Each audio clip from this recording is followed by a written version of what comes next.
Good evening, everybody, and a very warm welcome to Trent Bridge Live, to the start of the Vitality Blast here at Trent Bridge. I'm delighted to say that joining myself, Aaron Lord, is Fergus O'Neill. Fergie, how are we doing, mate? You well? Very well. Lovely day here in Notts. No place I'd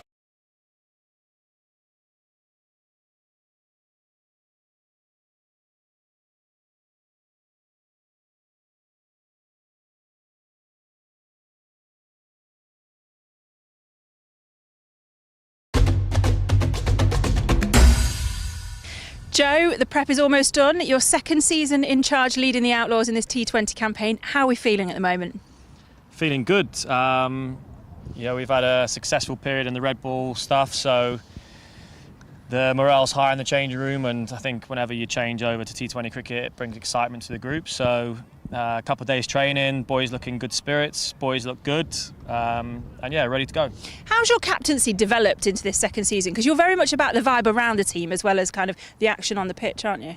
Yeah, obviously you want a good environment in the changing room. I guess that's one of the main things. I guess it was hard last year when you're losing games of cricket to keep that and hold on to it, but new season, a lot of learnings from last year, and they say you learn the most when you lose or you have bad moments. So I think we've done our talking and we're ready to go with the experience that we've added in Moses and Daniel Sams. So I wasn't going to bring up last season's campaign, but seeing as you have, what have you learnt though in your captaincy, taking kind of that tough season and campaign last year and obviously bringing in that new experience and hopefully that new kind of effort to push again this year? What have you learnt about you? I think I got absorbed in it all, to be honest. Mm-hmm. Obviously the disappointment of losing games and not being as competitive as I wanted us to be. And I think I also sort of stopped looking at my own game and how I could impact the team the best I could and what I'd done previous years probably. So I think I want to try and keep focus on my own game and make sure that I'm performing at that level that I want to be, and also just maintaining a positive sort of energy amongst our lads. We've got a young group, and it's I speak to Moses and he comes in yesterday and he says, geez, we've got a young group. Yeah. But I think we're better off for our experiences from last year. A lot of the lads were in their first years last year or playing their first games of T20 cricket for the club, so they've all experienced that and learnt sort of the hard way. Yeah. But hopefully we'll be better for it. So let's park last season. Yeah, let's talk about this campaign. What do you want Outlaws fans, either in bowl or at home, to be saying about the Notts Outlaws by the end of this T20 campaign? That we brought excitement and wins back to Trent Bridge. We only had one win here last year, which is very disappointing. We want to excite the fans. We want the fans to be jumping up and down and dancing to the music and enjoying seeing us taking wickets and scoring runs and ultimately winning games of cricket. So hopefully they'll see a good camaraderie amongst the group and togetherness and us playing in a positive way and trying to, as I say, excite the people who come through the gates. So opening the campaign at home here at Trent Bridge, does that add an extra kind of lift to it, or is it just a case of let's just get going? Yeah, definitely, because you're going to be here at Trent Bridge and hoping for a decent crowd on a Friday night, and as I said, like the way we've been playing as a group is obviously a slightly different squad group to the Red Bull side, but a lot of similar faces who have had unbelievable seasons so far. So hopefully we can carry on the momentum and this is the nice period of the season, of the summer. I think when T20 cricket comes around, you think of the summer. Mm-hmm. So, well, you say that as we're both stood here shivering, being blown to death by the wind. Yeah, both want to put a jumper on, but ultimately, hopefully, sun shining. The lights, the sunset here at Trent Bridge, and people can come in and have a few beers, and to do that at home is the ideal start. So, very much looking forward to it. The group is, and we play back-to-back games, which is great because you win 2 games and you've got momentum going into the week after. So a tough start with 2 good teams in this competition, but we'll know where we're at come the end of Saturday. So Bears up first. One word. What are you guys going to come out and do tonight? Hopefully put on a show. I mean, I think ultimately when people come through the gates here at Trent Bridge, they want to see us out there put on a show, and hopefully we can do that for them. Okay, so Birmingham Bears coming up this evening. Let's have a look at the head-to-head.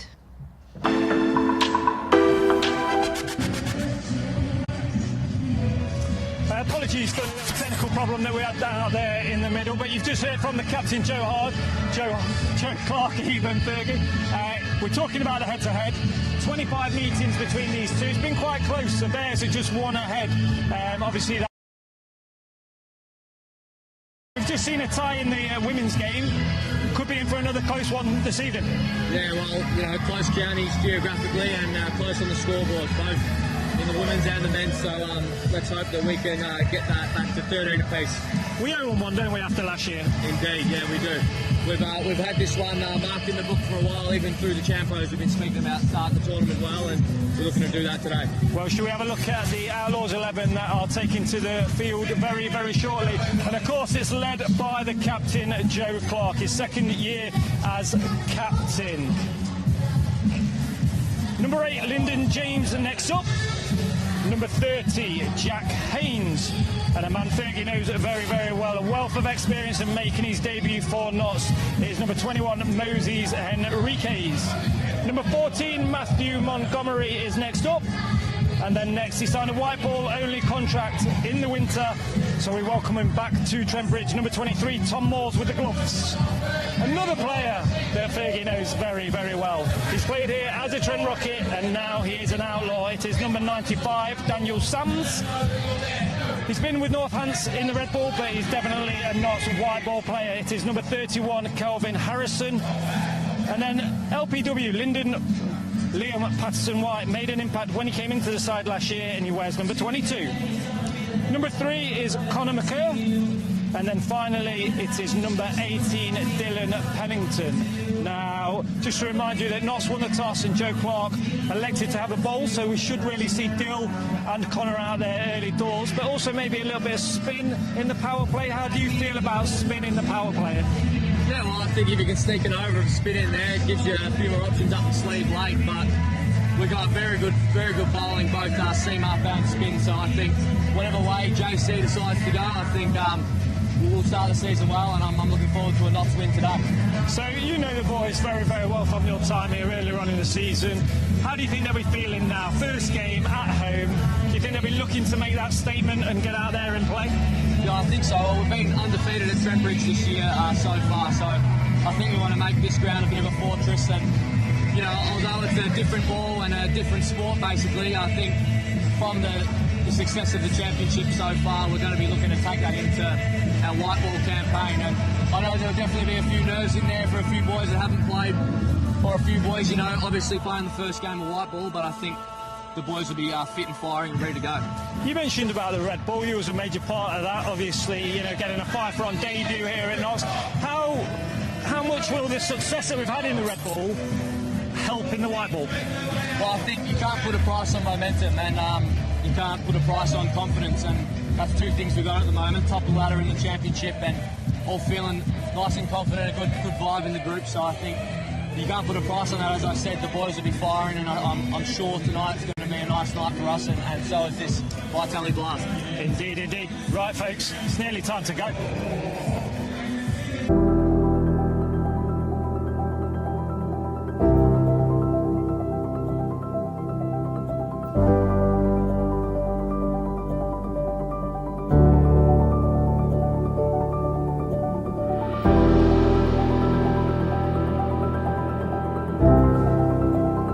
Got 2 new overseas. Calvin Harrison's come back from Northants, who's a key player for us in this format. 2 or 3 other players start to come in. Tom Moores comes in, who's playing just white ball, and we start to get a different group together. So I think we started about 2 days of training. It always comes around really fast, but it feels good actually. We always say we want a bit of a party vibe to it, not to be casual about it, but just to get the energy after what's been a great 2 months for us. A great time. We'll take all the momentum from that But so it's got a bit of a different feel to it because T20 has got a bit of a different feel. We work with players in the T20 space. To anybody who's played golf might know you've got to let yourself go to play. You know, you get the tight shot, you get a tight situation, you've still got to free yourself up to go and do it. So there's such a fine balance for players to be brave enough to take on a shot or bowl a ball that's quite a tough ball.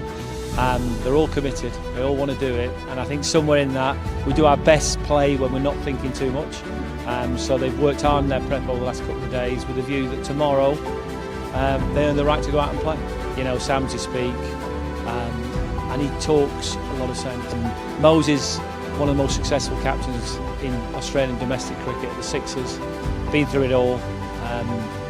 He's really looking forward to the role of sort of being a leader but not with the title of captain, I think, and I think that's what I hope he brings to us. Actually, it's when you're on the field and you watch them field and bowl that they've got to make decisions as they're doing it. Two batters together, you've got to make decisions of what you're going to do and where the situation. What do the team need from you now is a great line for any player to say at any time. Well, our record's great, actually, over the time, and last year was a tough one. It was the first year, I think, we've had where we really struggled with a lot of new players in. What I've learned, really, about T20 is it's an all-in game.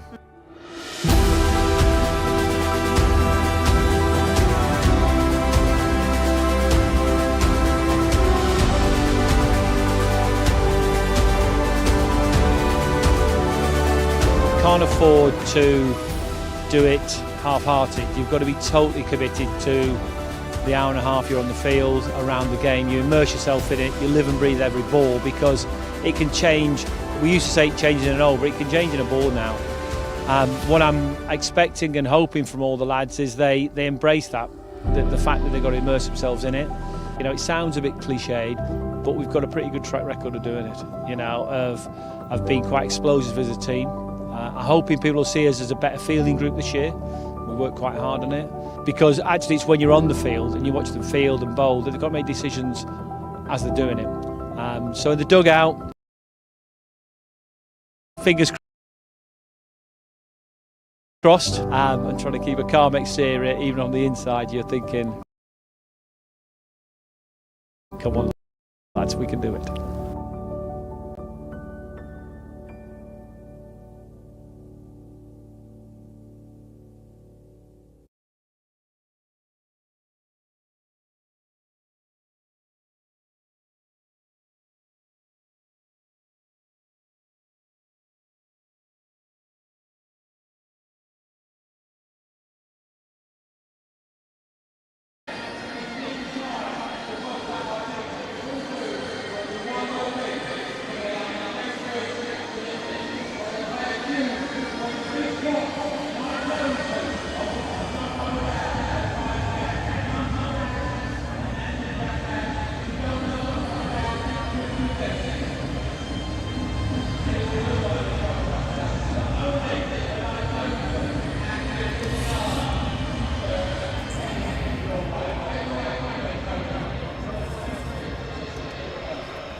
Well, it's all about momentum. Cricket's it's a funny sport, and it is all about momentum. So you would think, be quite easy to translate that momentum into the white ball game. You know, we heard Tom Moore say it there. It does feel like a bit of a party atmosphere, and when you're winning, it always feels good. So it will be easy to translate that. You'd rather be having a really good time of it in the red ball and then come to the white ball instead of it being the other way around of struggling.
Thank you very much, Adam. The two umpires are on their way out to the middle in rather fetching pink umpiring jackets. That's the first thing that we've noticed. The new style. That it's very, very different.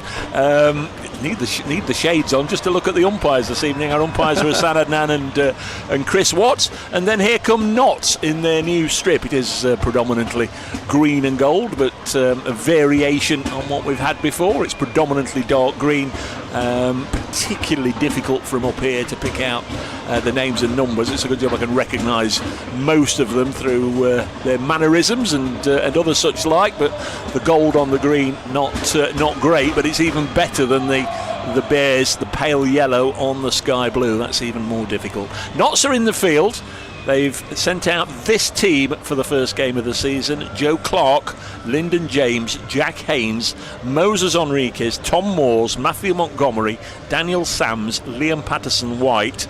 If I stop to cough, that's because a load of flares and fireworks have just gone off and the acrid smoke is just wafting into our commentary box. Calvin Harrison, Conor McCurr and Dylan Pennington. Good start to the season, Kyle. We can't see anything because of the smoke. Warwickshire, the Bears.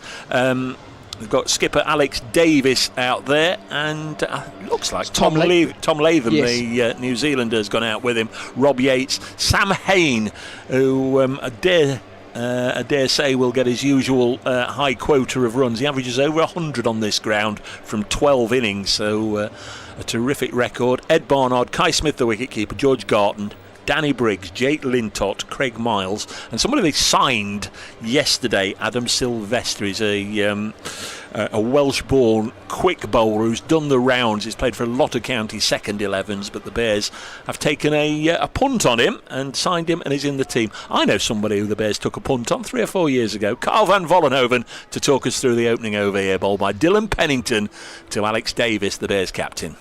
Thank you, Dave. That was a nice little build-up as Dylan Pennington looks to get this blast off underway. This is in here full, and Alex Davis defending off the front foot, out to extra cover for a dot ball. Nice start. Good to see Dylan Pennington back in what is a very dark green camo with lovely gold writing on the back. So it looks lovely close. It does look really good. The fans will love it. There's been a lot of replica shirts sold already, but from up here it's very difficult. Shiny numbers, difficult to make out the numbers. Pennington in again, this time full again, and Davis just flicking it off his pads out to a vacant mid-wicket where Deep Square runs round and does the fielding. Gets Bears off the mark. They're 1 for no loss. Jack Haynes doing the fielding out there, so he's got the white elastic sleeves on, so he sticks out very easily.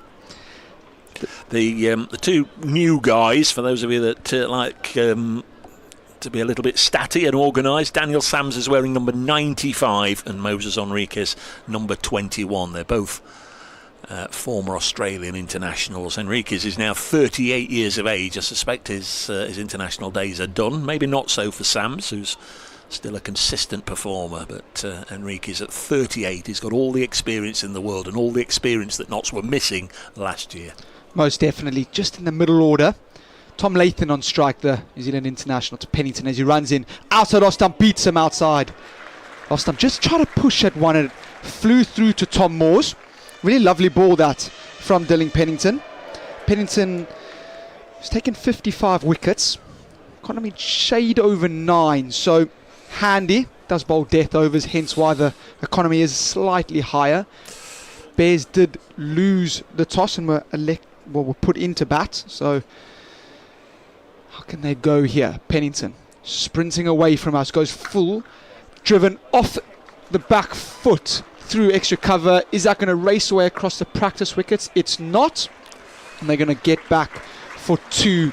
Good fielding out there, I believe. That's that Conor is McCurr. For Conor McCurr, isn't it? So they get back for 2. A little punch through extra cover to get Tom Latham off the mark. Bears 3 for no loss. Yeah, Conor McCurr, of course, has now signed for Notts full time. He has been here at Trent Bridge in the past on loan. He's played 40 T20 matches a couple of years ago for Notts on loan, but they like him. They got him from Surrey during the winter. Pennington to continue. Outcut up and over cover for 4. That's the first boundary of the evening. It's the first boundary for Blastoff at Trent Bridge, and it has come off the bat of Kiwi international Tom Latham. A little bit too short, a little bit too much width on offer from Pennington, and Tom Latham is not going to miss out on that. Yeah, we've seen Latham here over the years for a number of sides. Once got 99 not out for Durham in one of these matches. Found himself at the non-striker's end last ball of the match. Cruel game, cricket. Real cruel game. You'd take 99. You'd take 99 in a season. Every day. This one in, and that is an absolute seed. Well bowled. Same type of length as the previous ball, just a lot tighter to Tom Latham, who plays and misses as it goes through to Tom Moores. So tidy enough start to the first over. 1 boundary, a 2 and a single. My maths says that is 7 off the first one. So 7 for no loss, the Bears are. Yeah, good start for Dylan Pennington, of course, was the Notts hero, or one of a number of Notts heroes at Yorkshire at the weekend. In fact, on Monday, he bowled terrifically well. Got his first 5-wicket haul of the season. Looks as if we're going to get Daniel Sams then to bowl the second over. This from the Stuart Broad end, the pavilion end. Left arm quick. Get the Australian straight involved. They're bowling to Alex Davis, who's got his shirt outside his cricket trousers, and his shirt almost comes down as far as his knees. Daniel Sams, left arm over the wicket. Alex Davis goes in short, and Davis pulling this away to Deep Square, who's on the boundary. We'll get 1. He is really small, isn't he? I am tiny, but I think he may be smaller than me. 8 for no loss now, as just a change around, as Sams is now bowling to the left-handed Tom Latham, so change around in field. Yeah, I mean, he started as a wicket keeper, and still, presumably would do it if the need arose. They've got a good keeper in Kai Smith in the side. Tom Latham can keep as well. Yeah, well, he can. Yeah.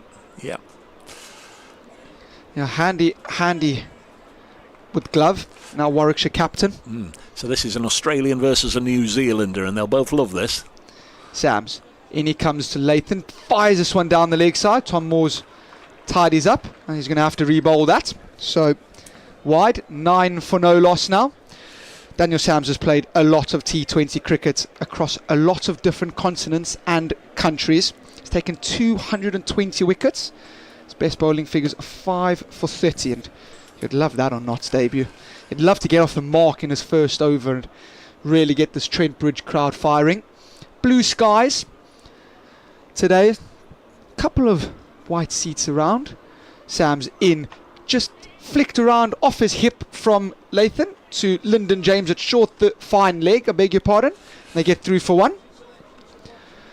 Wouldn't say it's full house, would you, Dave? What, 65%, 70% full? Yeah, it's decent. I think the club will be very pleased with this.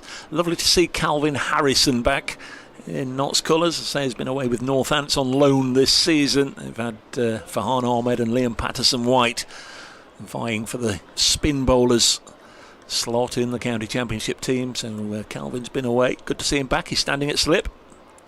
Sams, full this time to Davis, who's pushed it out to mid-off, which is Joe Clark, who does the fielding. Fires it straight into Tom Moores, and it's a dot ball. 10 for no loss. Fancy this will be a high-scoring game. The women's match this afternoon with the same size boundaries. Actually, the boundaries are pushed out very deep here.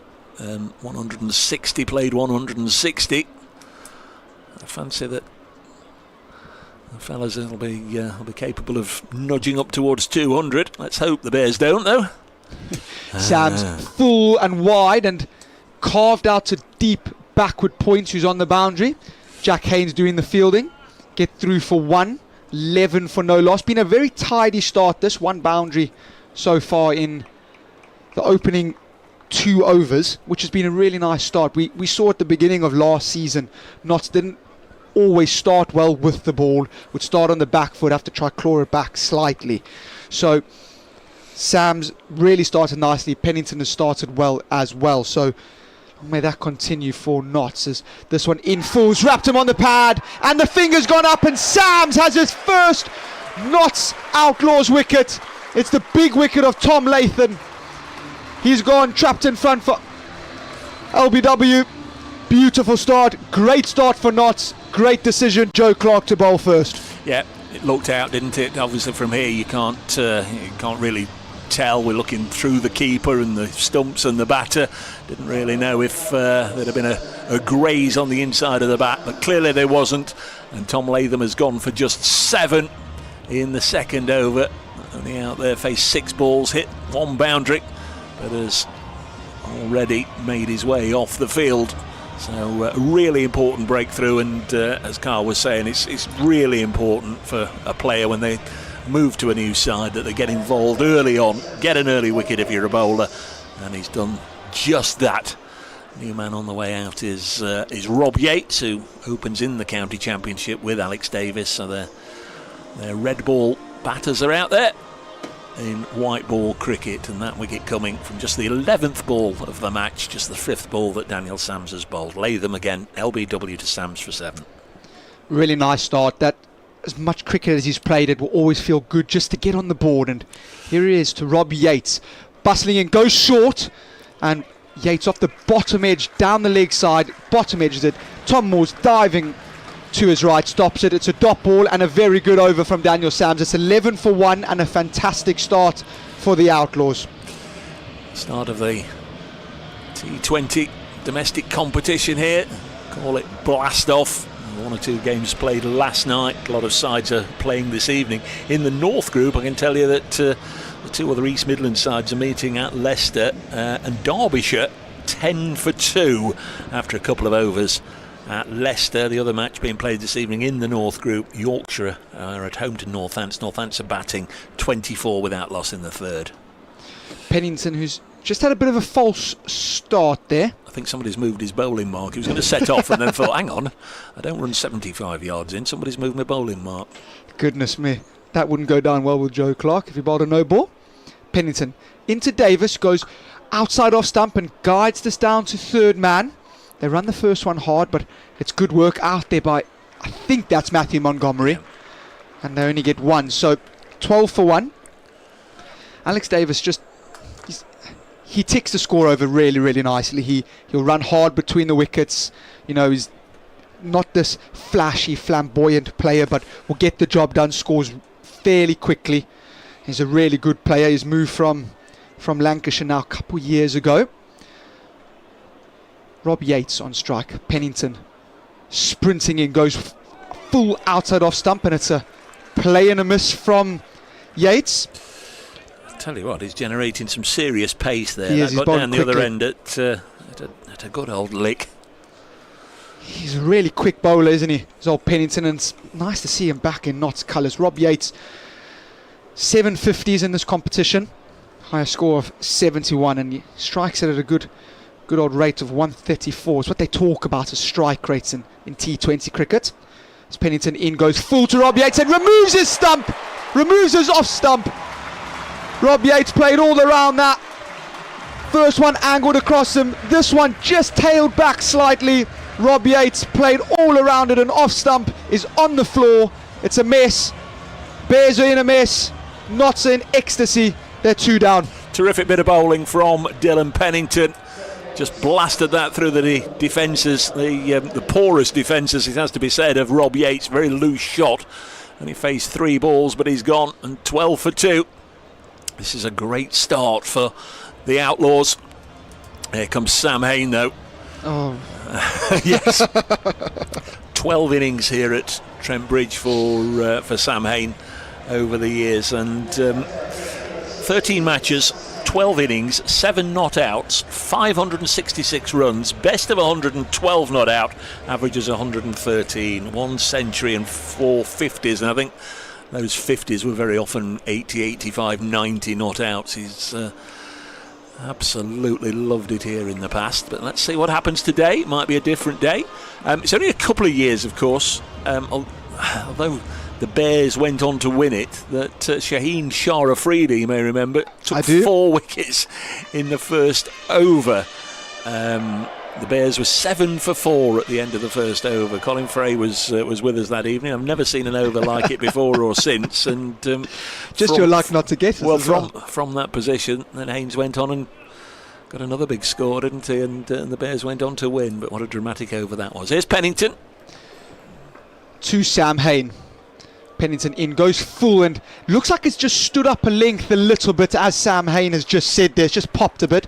Hit Sam Hain on his stickers, and he's squared up slightly, so good start.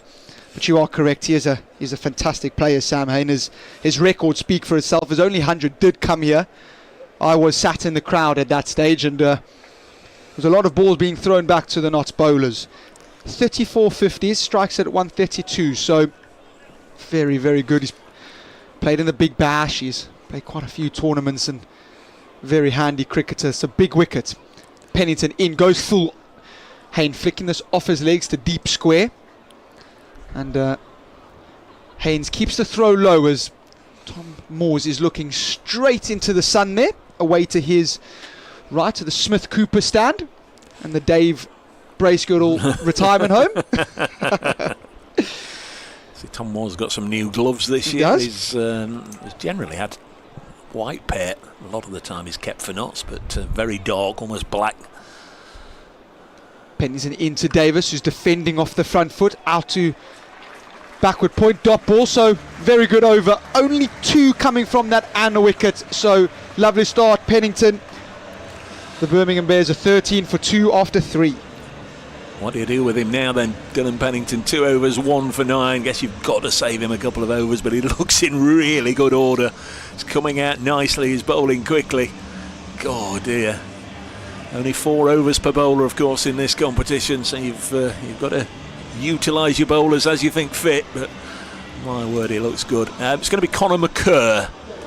As I say, it's not his debut for Notts, it's his 5th match for Notts, but signed from Surrey in the close season during the winter.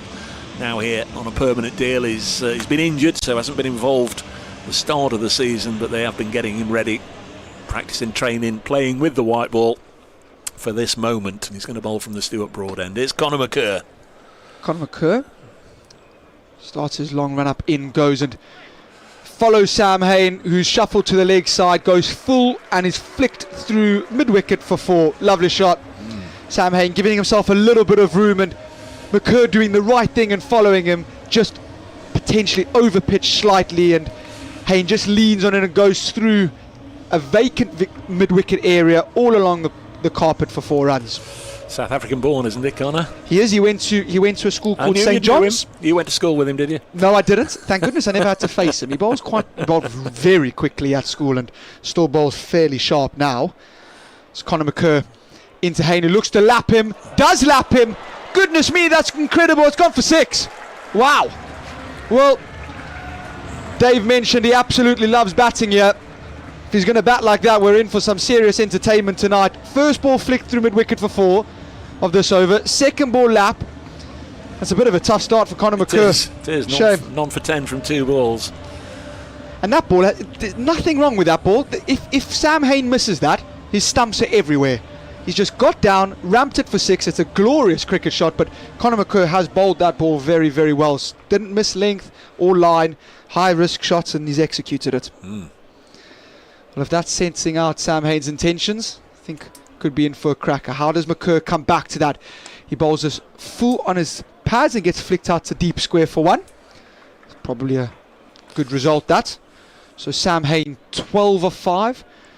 Bears 24 for 2 now. Brings Alex Davis back on strike, who's 4 of 7. Sort of sat on the other end, watching a bit of chaos ensue, really. Conor McCurr, a little bit about him. 17 wickets in his T20 career. Economy of 10. Best figures of 2 for 19. So hopefully be improving on that this season. Is into Davis, who's driving him straight over his head. It's a lovely shot. McCurr over pitching slightly, and Davis just check drived him over his head, and it's rolled away to the boundary for 4. So 3rd boundary in the over. It's 28 for 2, and Davis just getting in on the act. Yes, as we know, unforgiving boundaries here at Trent Bridge, even though they are pushed out as far as they can go this evening.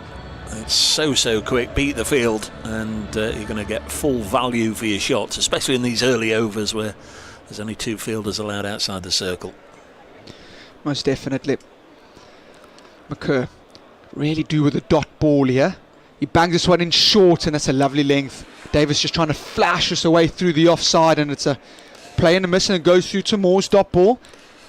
A lot of action already, and we're still not finished the 4th over. 28 for 2 if you're just joining us. Tom Latham, the New Zealander, out LBW to Daniel Sams, the new Australian, or one of the 2 new Australians, but given an opportunity to bowl the 2nd over. Sam's getting Latham out. That was 11 for 1, and then the next over, Rob Yates was comprehensively bowled by Dylan Pennington for 0. That was 12 for 2. They've added 16 more. Pennington, beg your pardon, McCurr, and he's been pushed out to mid-off. Joe Clark didn't fancy a shy at the stumps, and they get through for a very quick single, and that ends the 4th over. It's 29 for 2. Davis on 9, and Hayne new to the crease on 12. Only faced 5 balls. Yeah, 16 from that one particular over. Yes, I can only applaud this from Joe Clark. He's going to keep Dylan Pennington going. I think that's the right thing. You can just shuffle your bowlers around and all the rest of it, but at the end of the day, if they're in good rhythm and bowling nicely and presenting problems and taking wickets, Pennington's already picked up one, and I don't see anything wrong with this, giving him his 3rd over now. Neither do I. Getting the ball to just do a little bit more than everybody else. As Pennington in, and Davis tries to ramp him and does so successfully, and it goes for 4. He's shaped to play the conventional ram shot over fine leg. Pennington overcorrecting and just decided to lap it over his right hand shoulder, over Tom Moore's right hand as well, and it goes away for 1 bounce for Ramsey in high demand tonight, and that's gone away for the 2nd ramp of the evening. 33 for 2, and Davis is starting to up his ante. It's a really lovely shot, that. Again, fine leg up in the ring, so the shot is on. Pennington just drag his length back a bit, and he does, and just being guided down to 3rd man for a single. Matthew Montgomery does some good work and keeps it to 1. What do you make of the ram shot? You're seeing it now a lot in white ball cricket, obviously, but people are starting to really play that in the red ball game a lot, and it's almost becoming a forward defence. It's all just very much part of a batter's armoury now from a young age. They practice it along with the mates in the nets.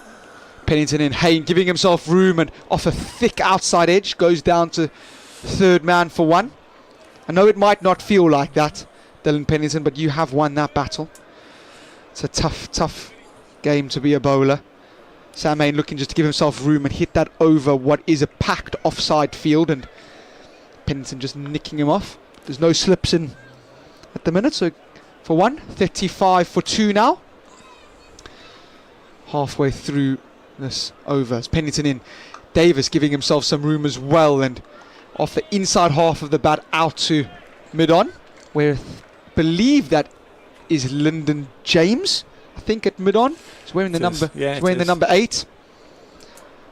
So dot ball. So 4.4 overs bowled, 35 for 2. In fact, it's Conor McCurr. Is it Conor McCurr? Yeah, Lyndon James is at a point. There we go. I do apologise, the gold numbers do make life very difficult. Pennington in, and Davis walking over his stumps and flicking this into the Smith Cooper stand for half a dozen. Lovely shot. He's walked to the leg side, the ball before, this time decided to walk to the offside. Pennington's banged it in a little bit shorter, and he's flicked it away to what is a slightly shorter boundary for 6 runs. And Davis moves to 20, the score 41 for 2. It's nicely played. It is nicely played. Bears starting to get a bit of momentum here. Pennington goes full and is driven gorgeously through the covers for 4. Overcorrected as Dylan Pennington, and Alex Davis cashes in on that. It's a really lovely shot. All along the floor. through extra cover for 4. So Pennington's third over not going according to plan. And the Bears have got 2 big boundaries of that as well. So 3, I beg your pardon. The score moves to 45 for 2. End of the 5th. And it's going to be a change of bowler from the Stuart Broad end, and it's going to be Daniel Sams to bowl his second. To talk you through the next 5, it's Dave Bracegirdle. Yeah, Sams, well, his second over. His first one brought the wicket of Tom Latham, only went for 4 runs. Just have a little observation on the previous over in a second, if I may, because Sams is about to bowl to Sam Hayne, who's on 13. Got off to a fast start here, 13 from 6. The Bears are 45 for 2. Here comes Daniel Sams now, bowls, and Haynes will turn it off his hip for a single. Pennington has bowled 3 overs from this end, and obviously 2 fielders allowed out. On the side away to our right, in front of the Smith Cooper stand, I don't know where I'm going with this, but I noticed in the first over Jack Haynes was out on that boundary.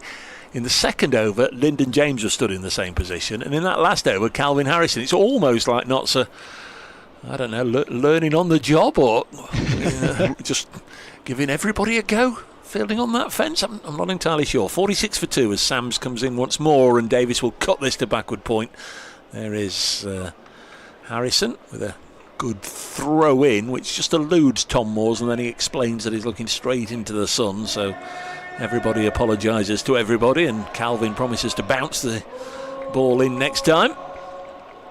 47 for 2. I can tell you the overhead conditions are the best we've had today there at Trent Bridge. It was really grey and murky for the women's game during the heart of the afternoon. As Sams bowls once more to Sam Hayne, the Hong Kong-born Englishman. It's turned on the leg side for a couple as a good strong throw comes in from the deep. 2 more, 49 for 2.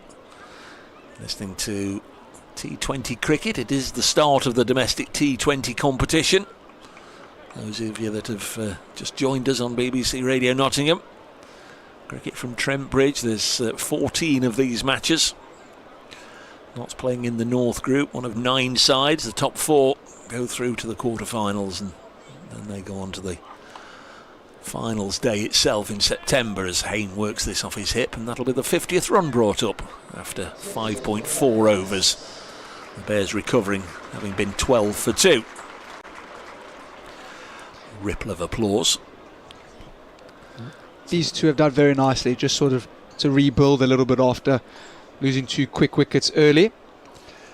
Yeah, Notts could do with breaking this partnership sooner rather than later. They're both very capable of galloping along at this rate or quicker.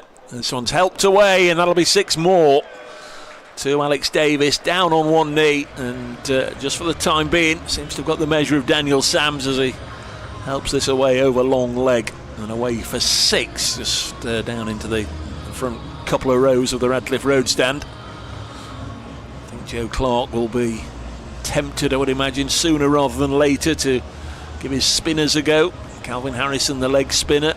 Liam Patterson-White, the slow left armour. Pace off the ball may be the key. Last ball of the 6th. Sams bowls, more runs, hit down the ground. Probably, I was going to say it'll probably be cut off, and it was. I wasn't going to say that indeed. Once he hit it, I thought that was 4 more, but ball just pulled up. So after the 6-over power play, the Bears are 58 for 2. Good power play that for the Bears. They've really caught up nicely there, and Dave Bracegirdle's got his wish.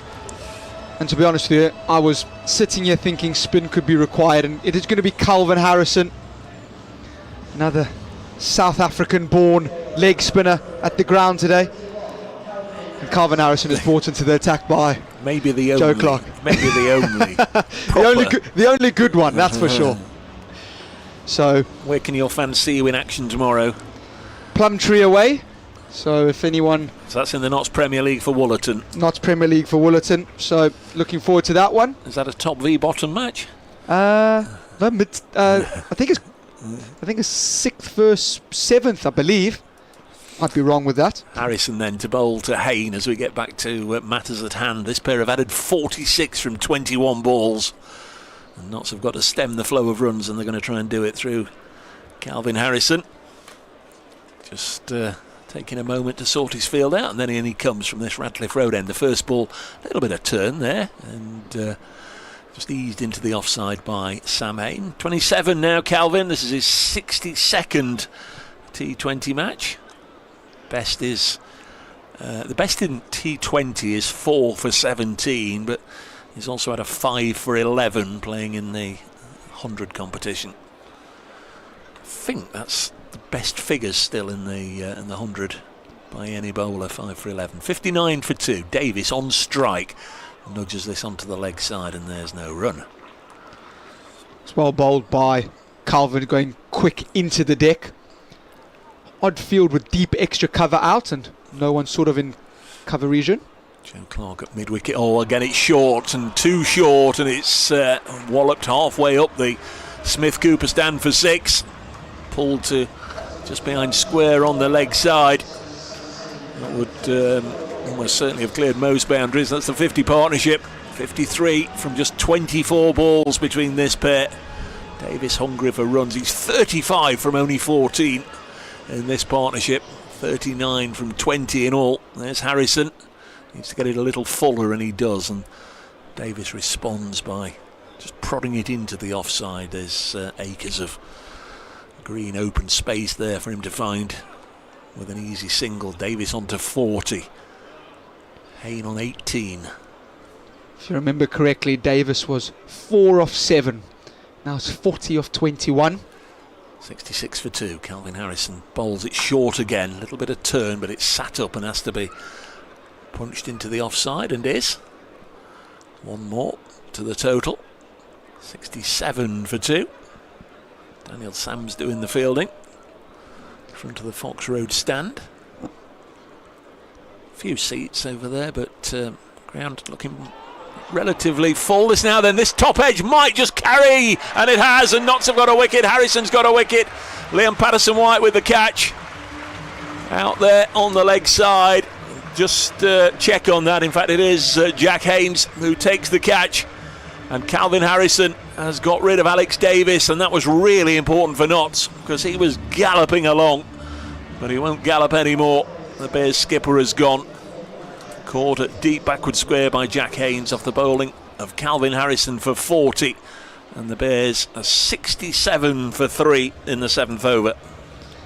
Just a top edge sweep from Davis, looking to pepper the short boundary, which is the Smith-Cooper side where the 6 went earlier in the over, and Calvin Harrison getting a little bit extra bounce, gets the top edge. Thought it was potentially going to land in no man's land, and Jack Haynes running around out the shade into the sun, takes the catch, and it's a big wicket. It's a good wicket. Alex Davis was looking good. Bears lose their 3rd, and it brings Ed Barnard to the crease. Yeah, former Warwickshire player. I believe is another one of those like Joe Clark that hails from Shrewsbury. Teammates out there, former teammates in Clark and Dylan Pennington, and Jack Haynes, of course. Part of the New Road exodus. That was the end of the over. So 67 for 3 after 7. And it will be Connor McCurr to come into the attack again. His first over was bullied to the tune of 16 runs. But Alex Davis now out. Hayne on strike. He's got 19 from 11. McCurr down at the far end of the ground, just tossing the ball from hand to hand, and then he comes in now and bowls, just sat up, and Sam Hayne pulls it onto the leg side. Just a single. Liam Patterson-White doing the fielding. Not seen him yet with ball in hand to run in and bowl, but I would imagine it won't be too long now. These middle overs really important. Get pace off and try and bring down the strike rate, the run rate. At the moment it's about 9.5, 68 for 3 at the start of the 8th over. Conor McCurr just holding things up, just wanting his long leg moved a little finer. So Ed Barnard is about to face his first ball from Conor McCurr, and he's just dabbed it wide of Tom Moores, and that'll run away fine down here, but there'll only be a single. Does have fond memories of this ground, Ed Barnard, like a lot of the Bears players. Got 160 or so in a county championship match 3 or 4 years ago now, playing for Worcestershire, his previous county. 69 for 3. Barnard off the mark. Hayne on to 20. It's a better start to a spell, this Conor McCurr, looking to go a little bit harder into the wicket, a bit of heavier length here. McCurr in, bowls, sits up, and Hayne drags it onto the leg side for 4. Just pierced that gap between Matthew Montgomery running to his left and Daniel Sams running to his right, and the ball comes to rest in one of the covers, just put on the grass there in front of the Fox Road stand. Hits the ball murderously hard, Sam Hayne. He's moved on to 24 from just 13. Could pick up another wicket or two. Obviously it would slow the momentum, but it's a little bit of a look about the Bears' lower order that makes you think on certain days they're not going to get all that many runs, as Hayne tucks it away on the leg side. Kai Smith, I would imagine, will come in next, and then you're into a bunch of all-rounders who some days will hit the ball a long way, and on other days they won't get too many. George Garton and Danny Briggs and Craig Miles, Jake Lintop have all had their days with the bat, but there's a reason they bat down the lower order. And then bringing up the rear, Adam Sylvester on his debut, a young Welsh quick bowler. 74 for 3. Next ball is chopped to backward point. There'll be no runs there. Patterson White doing the fielding. Just Conor McCurr, where he got hit for a boundary off Sam Hayne, just went a little bit too short. You can see the change in tactics from his first over, where he tried to go a little bit fuller, try to get the ball to do a little bit. It's gone heavier length, and that one just aired too short. Now he's back to that heavier length to Ed Barnard. So tactical plan here, potentially slow balls into the wicket. Next ball is pulled away on the leg side. There's nobody out there at mid-wicket. In fact, had there been anybody out there, it'd have been touch and go whether they'd have been able to leap high enough. That's cleared the rope by some distance, and the over ends with a 6. So Conor McCurr going round the park at the moment. 2 overs, none for 29. The Bears are 80 for 3 after 8 overs. Absolutely rattling along at the moment. Well, obviously they're going along at 10 and over, but you expect the increase to come at some stage. They could well post top side of 220 the way they're going. 80 for 3, unless Notts can get those wickets I was talking about. Most definitely. Calvin Harrison is going to be a key factor in this. So if you fancy dismissing Sam Hayne here, will be on a very high priority list. Just stem the flow of runs, stop them ticking along quite nicely. Picked up a wicket in his first over. How can he go in his second? Sam Hayne, just a change in field now, back to a conventional sweeper and an extra cover saving one. Hayne has 25. There's Harrison in to bowl to him. Slower delivery. That was beautifully flighted, right behind the arm here, Kyle. It was a lovely. It's lovely, isn't it? Very, very, very, very nice. There's a little bit of spin on offer, which will excite him. 3 up on the offside, saving 1. He bowls now, and this is driven down the ground for a single. 81 for 3. Derbyshire have run into a touch of difficulty at Leicester. They are 53 for 5 after 8 overs. Samit Patel amongst those to be dismissed. The former Notts player who skippers Derbyshire in that competition out for 12. 81 for 3 here. Across his stumps goes Barnard just to drag it onto the leg side. Haynes doing the fielding. Just about in the position where he caught Alex Davis in the last Harrison over. 82 for 3, midway through the 9th. Can Harrison grab another dot here. Just try to put a little bit of extra pressure on Hayne. Wicket straw coloured, the ball coming on nicely to allow the batters to play their shots. But a little bit of bounce there. Harrison cuts this to backward point, and he's got it through that gap. There'll be a couple more runs here at least. In fact, they'll probably turn and come back for 3. They will. That's good running. It's nicely played. Managed to pierce one of the gaps on the offside and push hard, get 3. 85 for 3, the Bears. Ed Barnard on strike on 8. Hayne has moved on to 29.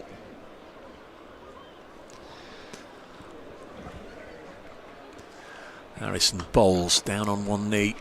Goes Barnard, and again he's managed to penetrate the leg side field this time for 4 more.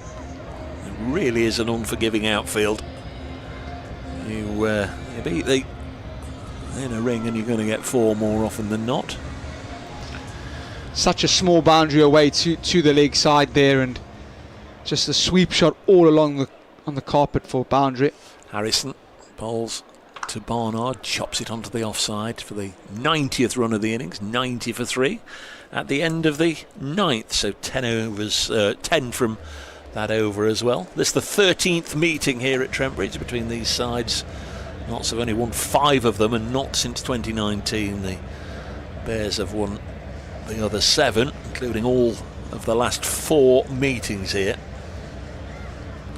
And of course last year, well, we won't mention last year. 90 for 3. Going to get Moses Enriques. Yeah, it is. It's going to be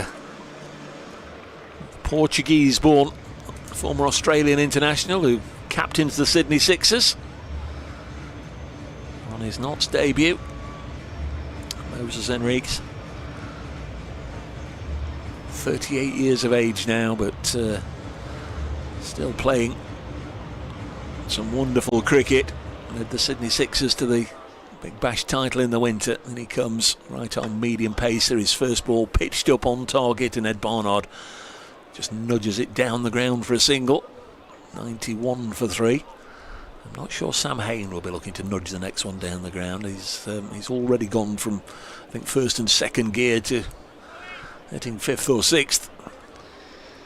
Yeah, fancy Sam Hayne trying to give himself a little bit of room and target extra cover here. There is Moses. Oh dear, that's a horrible ball down the leg side. Big wide. It's actually a no ball. Yeah, it's been called. The umpire stretched his arm out initially to indicate a wide, and just wondering, Joe Clark's asking the reason for that, and it's a free hit. I believe it's over waist high is why they've given it a no ball, and then he's been given 1 warning as well, so if he does that again he will be off. A lot going on there with the umpires. Adnan Hassan at the far end, so it's a free hit for Sam Hayne. Look out, and there it goes for 6. Oh my word. Back deep into his crease, and then he's hit it into the top portion of the Fox Road stand away to our left.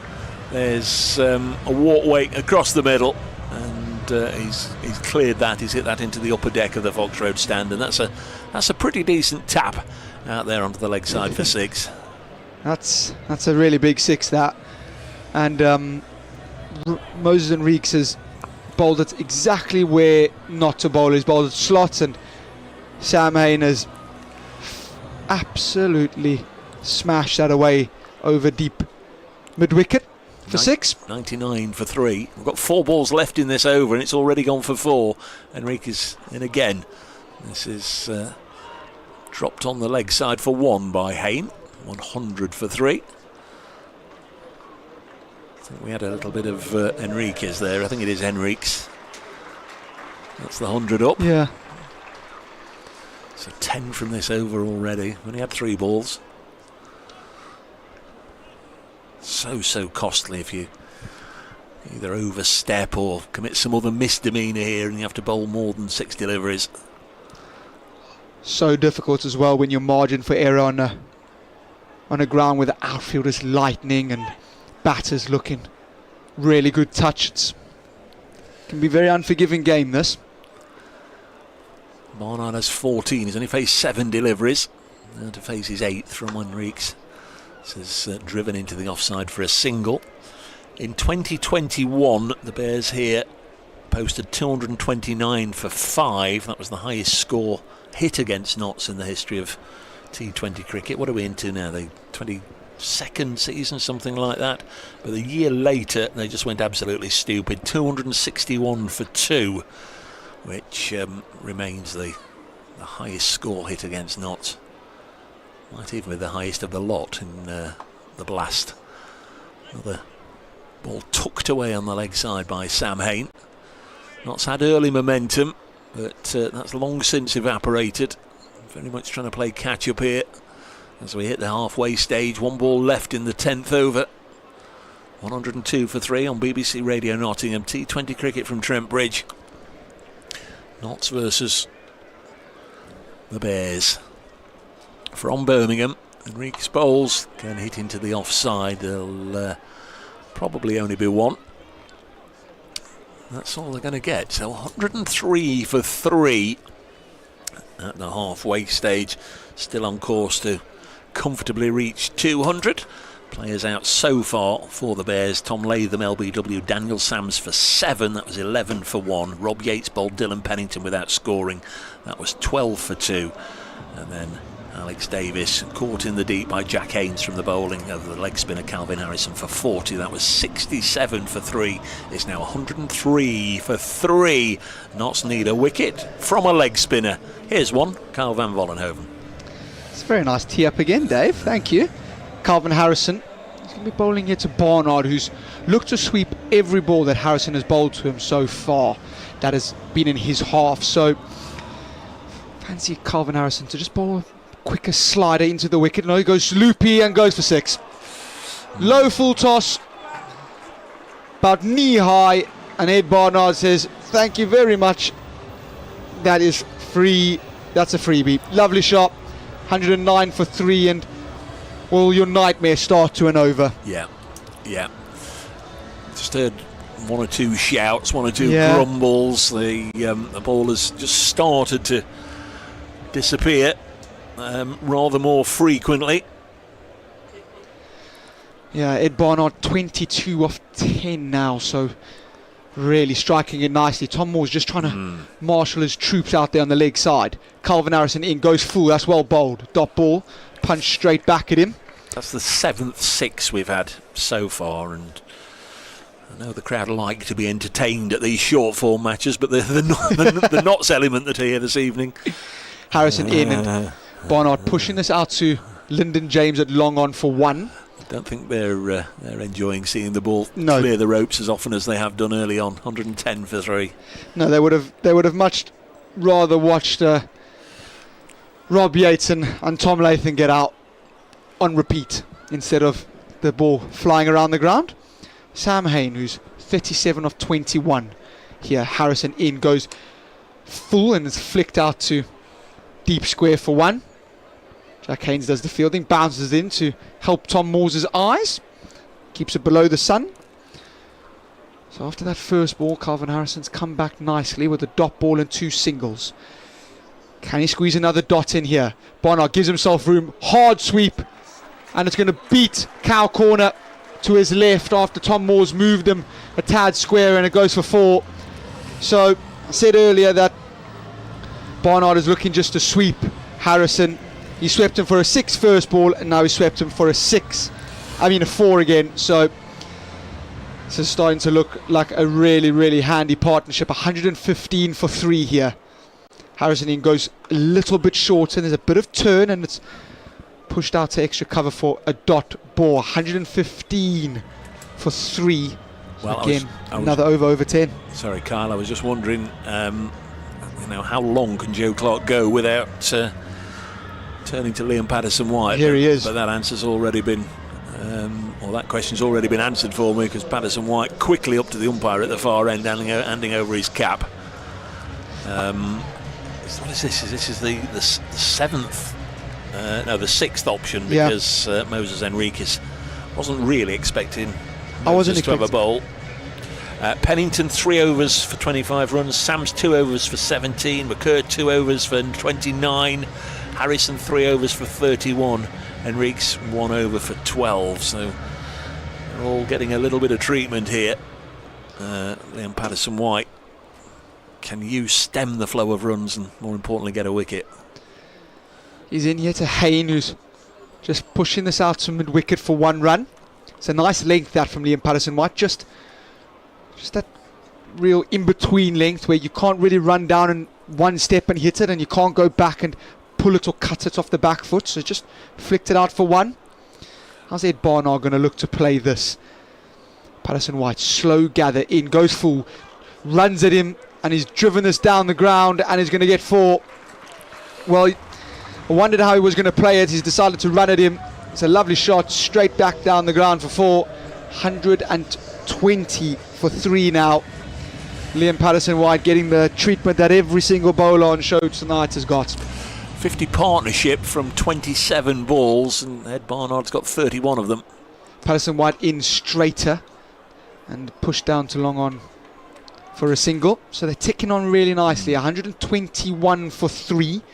We're in the 12th over. Earlier on, Joe Clark won the toss and elected to have a bowl first. Got 2 quick wickets of Tom Latham and Rob Yates. It's a little bit of a rebuild before Alex Davies got out. Here back live with Patterson-White, who's getting Hayne to flick into mid-wicket for 1 run.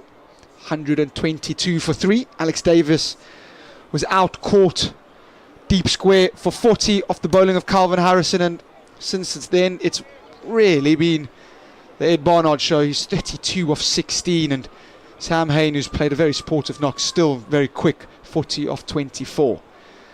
In Patterson-White again, and he's run at this one, and this is going straight in. It's gone onto the top of the pavilion, into the construction site. Builders, watch out. That's gone for 6. That's a glorious shot. That's really, really big, actually. Builders at this time on a Friday, no chance. I don't know if we'll see that again this evening. 128 for 3. For the 3rd wicket, Davis and Hayne put 55 on. This partnership now into the 60s. Gone beyond that, and that's a magnificent blow down the ground for 6. It's nearly the top of the pavilion where that ball has gone does not have a roof on it, obviously with the construction that is going on there. If that ball had another metre of elevation, it was inside the pavilion for them to find on Monday morning. We've got a spare ball anyway. The suitcase of replacements or possible replacements has been brought out. Chris Watts, the umpire at this end of the ground, has chosen one and will play on. Like I say, I think that one won't be found until there's somebody back at the far end with a hard hat on. We'll no doubt find it on Monday or Tuesday. Liam Patterson-White, how can he recover here? He's in to Barnard, who's pushing this off the back foot in the gap between deep mid-wicket and long on, but Daniel Sams does the fielding and keeps it to 1. So the end of the 12th over, it's 129 for 3, and again it's another really big over. Ed Barnard 39 off 18 balls, and Sam Hayne 40 off 24. Yeah, significant over that one, I fancy, because the right arm quick. Conor McCurr had gone for a few. Daniel Sams has had a bowl. We've had the leg spinner. Moses Enriquez bowled 1 over, went for 12. Joe Clark just shuffling his pack around, trying to find the right combination, and one bowler he hadn't used, Liam Patterson-White, thought he may well just have enough guile and enough experience and enough ability just to be able to check the run rate, but he went for 14 in that over. So it's going to be Dylan Pennington. He's got 1 over left, Pennington, by far the quickest of the bowlers on show. 3 overs, 1 for 25. Joe Clark's turned to him now, I'd imagine much earlier than he would have wanted to. 12 overs gone, 129 for 3. This is most definitely a decision that is just, Dylan, you need to just try to stem the runs a little bit here. Get me a breakthrough, turn to your strike bowler. Here he is, herring away from us. Goes full straight at Barnard, who's driving this back at him. Does well to field that off his own bowling. So it's a dot ball. The field is set here for wide Yorkers. We've got a very wide third man, a deep backward point, extra cover who sat on the ring, and then a very fine, almost fly slip. And then we have then got long off out on the offside. Tell you the rest of the field in a bit as Pennington in goes wide Yorker, and he will have to re-bowl that. Not just outside the tram lines. And then we've got a long on, deep mid-wicket, square leg and fine leg. So you would think that Dylan Pennington is not going to bowl anything but very full and very wide, making life quite difficult for Barnard and the batters to sort of access that short boundary at all and pick up the boundary options. Joe Clark just going into extra cover. Pennington in, goes full and wide, and off the thick outside edge it goes to deep third man, where Matthew Montgomery does the fielding. Get through for 131 for 3 now. Yeah, Montgomery might be thinking, hang on, he's had a bowl and he's had a bowl and he's had a bowl and he's had a bowl. I shan't look at the captain much over the next 10 minutes just in case he asks me to have a go. Exactly. Dylan Pennington wearing the number 18 on his back. Goes in. Sam Hain flicks it. And it's a leading edge past where Liam Patterson-White was at fly slip, who dived full stretch to his left. Just evaded him. And it's gone along the ground for 4 after that. Sam Hain looking to flick it across to the leg side. Got an edge and it's absolutely flown, hasn't it? It's gone very quickly. On another day, it goes straight to him, doesn't it? It wasn't that far away. It went quickly. 135 for 3. Sam Hain 44. Pennington goes full and wide, and Hain just defending this off the front foot out to deep backward point. Daniel Sams does the tidying up. Get through for 1. 136 for 3 now. There's a few scores around that we can tell you about. Couple games in the South Group. Somerset playing Surrey. Surrey 104 for 3. Gloucestershire against Kent, which I'll tell you a little bit now as Pennington's herring in again. Barnard looks to reverse lap him and finds Liam Patterson-White for a dot ball. Again, with third man being so wide, that shot is on, but didn't quite execute it. 136 for 3. Gloucestershire against Kent. Kent to 59 for no loss. Hampshire playing Essex, and Hampshire 73 for no loss. South Africans must be going well there. Leicestershire against Derbyshire, 97 for 5 Derby are, so had a great start.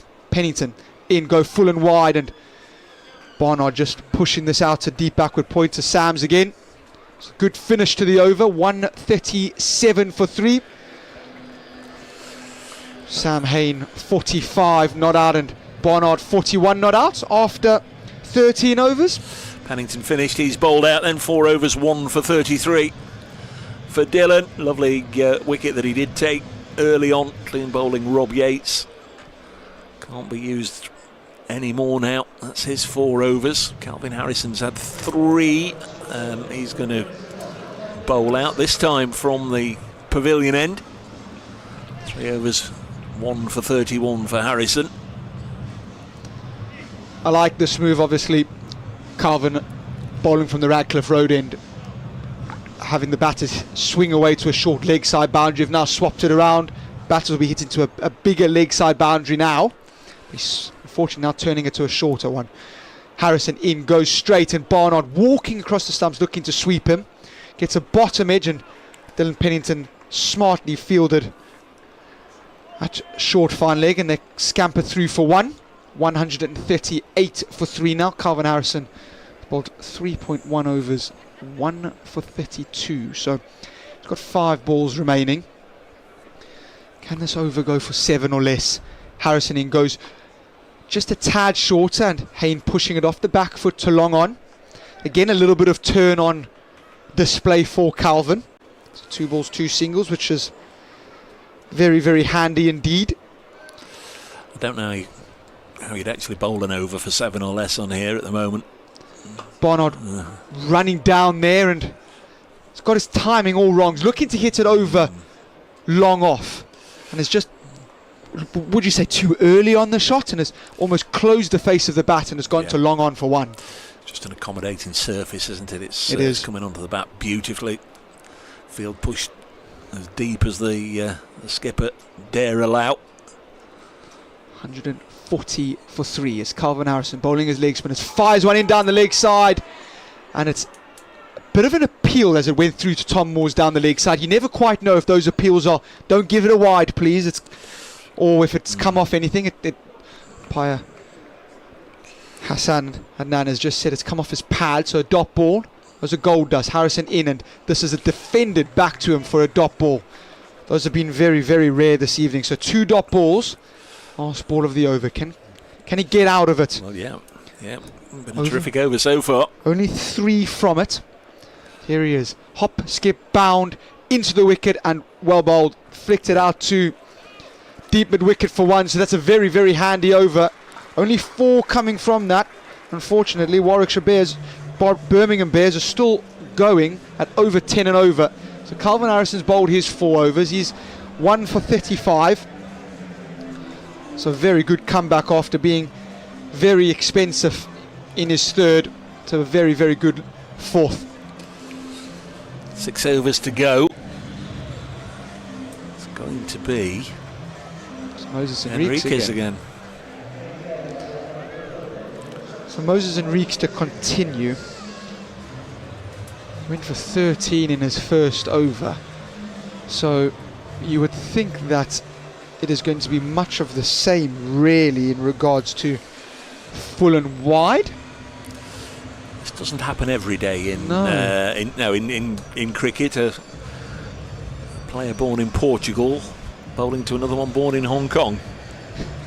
All taking place in the East Midlands. Sam Hain, 47 not out.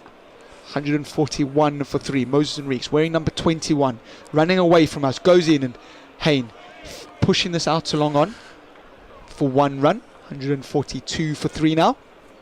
Hain 48 came in after 2 quick wickets fell, and has looked at home at Trent Bridge. It must be safe to say,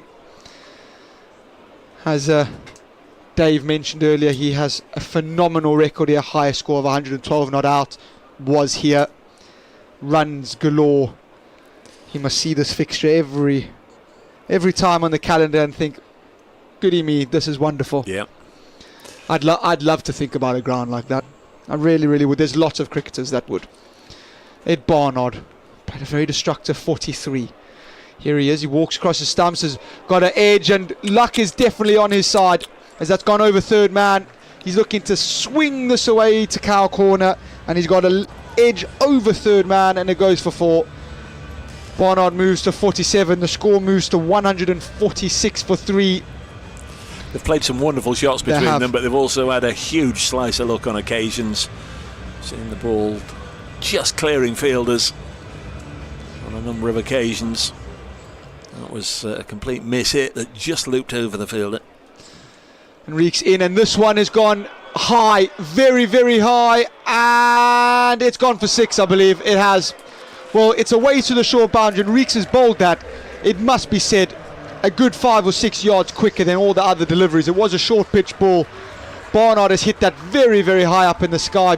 Both deep square leg and fine leg were running around interested in it, but it has gone for 6. Ed Barnard has now reached his 50 of 26 balls, 4 4s and 4 6s. So very, very good knock, and it's a great attempt from Conor McCurt. It was. Enriquez in, and Barnard reverse lapping him over Tom Moores. It won't go for 4, as I believe that is Dylan Pennington at fine, well, 3rd man that does the tidying up, but they do get back for 2. So 154 for 3 now in the 15th over, so still going over 10s. score of over 200 is looking very, certainty. very likely. A certainty. A certainty. Yeah. They can keep it to under 200 or 200 on the dot. They'll be very happy. And those ram shots have resulted in a change of field here. So long off comes to mid off, and third man has gone back. Enriquez goes in, goes a bit short of length, and it's swung away into the leg side, and it's resulted in a wicket. That's a very, very good catch at deep mid wicket. Will bring you their name. There's only one man that could have caught that, and it is Calvin Harrison, and made it look so easy. Ed Barnard looking to swing this one away, come off the toe of his bat, and Calvin Harrison has run around 20-30 yards and taken that catch over his shoulder. Very, very good catch, and a big breakthrough from Moses Enriquez, who gets his first wicket in Notts Outlaws colours. Good catch, Calvin. Pleased for Moses Enriquez. He's gone for a few runs, my word he has, but the partnership ends on 154 for 4. 87 put on in pretty quick time between Hayne and Barnard. Just have to see who the Bears send out now. May well be the wicketkeeper, Kai Smith. It's George Garton. It is. It's so they've bumped Garton up the order a little bit to just try and give it a little bit of long lever. Not that they've not been doing that already. George Garton from Sussex before he made his move to Birmingham. Does bowl very, very quickly, and he's no mug with the bat. He most certainly can bat. He can give it a fair old thump. Can George Garton. Moses Enriquez here too. George goes in, and this is pushed out to backward point where Liam Patterson-White does the fielding after, I think he slipped there, and he's done quite well in the end to keep that to a dot. So at the end of 15, an eventful over. It's resulted in a couple of sixes and a 4, a wicket, and it's 154 for 4. To talk you through the next 5, it's Dave Bracegirdle. Thank you, Carl. The wickets being spread about, not just in the names of those that have taken them. One for Daniel Sams, Dylan Pennington, and Calvin Harrison and Moses Enriquez, but they've all also been spread about through the 15 overs with a big gap in the middle. Wickets going down in the second over, the third over it was all looking rosy for Notts then at 12 for 2, and then the 7th over when Alex Davis went, but had to wait until the end of the 15th over before the 4th wicket went down. So 5 to go. Notts really do need to win this little segment.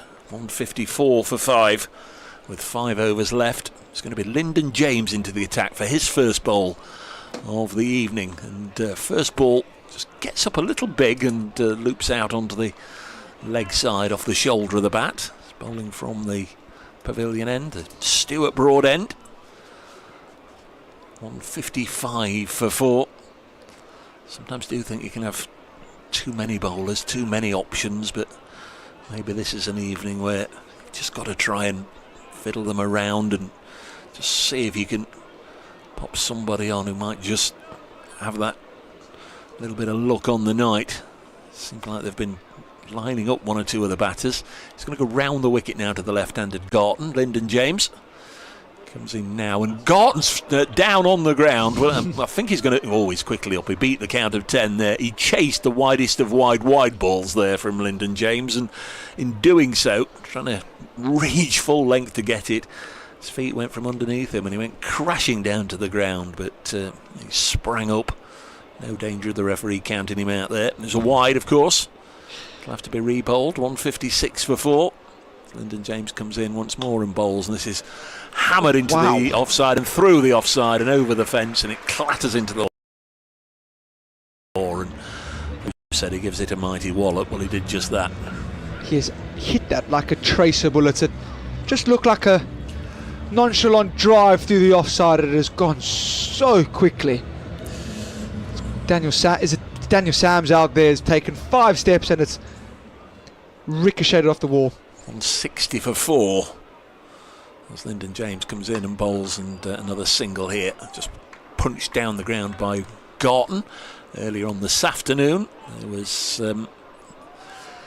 was going to say the precursor to this one, but it wasn't. It's a competition in its own right. The Blaze and the Bears women got the women's domestic T20 off to a rip-roaring start. Both sides got 160. It ended in a tie, dramatic finish. Here's Lyndon James into Sam Hain, drops it on the leg side and just walks down to the other end for a single. 162 for 4. And that is Sam Hain's 50. Generous round of applause from the Trent Bridge faithful. They know he's a good player. They know he always gets runs here. That's come up from 33 deliveries. 3 4s and 2 6s. Is it becoming a certainty in life? Sam Hain scoring runs, yeah. 162 for 4. Lyndon James into Garton. And full stretch rather. Not quite at full strength. Full stretch, he reaches it and helps it down the ground for a single. He's looking to knock the ball into the next county. Garton is throwing the bat at everything at the moment. 163 for 4, and you fear for the Notts bowlers if he does get hold of 2 or 3. But he might just hit one straight up in the air, like Barnard did in the last over. Here's James into Hain, right up, bowling at his feet. Dropped on the leg side, 164 for 4, and Lyndon James has got through that over at the almost customary 10 runs. 164 for 4. We've still got 4 overs left. It's a good over from James. I know it's gone for 10, but there's ripples of applause and claps when he nails his Yorkers, and the crowd can appreciate, and it looks an absolute belter of a wicket. So very, very good. And Conor McCurr is going to... His first 2 of 99. Not been quite on it yet. Conor McCurr, tall man.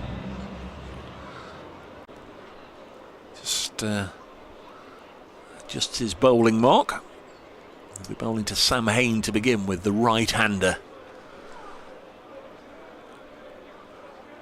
Setting sun causing shadows right the way across the ground as this one's fired right up there in the block hole. No sign of a signal from the umpire, so he did get some bat on it. Hain moves to 52, 165 for 4, and he comes down to this end and just makes that little gesture, rolling of the wrist gesture to George Garton, saying he's just taking the pace off it a little bit. Just be aware of that. Look at the fielders away on the leg side. Sams and Patterson wide out there, just shielding their eyes from the sun. There's McCurr, bowls and slow bouncer that Garton was already through the shot, can only drag it on the leg side, and that's 1 run, and that's okay. Notts don't mind any delivery that only goes for 1. It's the boundaries that are hurting them. It's a very, very good ball from Conor McCurr. The really big leg side boundary to the left-handed George Garton's gone slower ball into the wicket. Garton's through the shot, had a cup of tea, and then it hits the chalk ball. Looked like the chalk end of the bat. 166 for 4. We're in the 17th over as Conor McCurr runs away from his bowls, and that's a wide-ish delivery. Yeah, the umpire will call that as a wide. Hain did everything he could to try and reach it, but couldn't. So another run and another ball to be bowled, and he just can't afford to do it. He can't afford those extra deliveries. They always come back to bite you. 167 for 4. The Bears have been the top side. They've finished top of the North Group the last 3 years. They've only won the Blast once. Lots, of course, have been overall champions twice. It's another wide-ish delivery.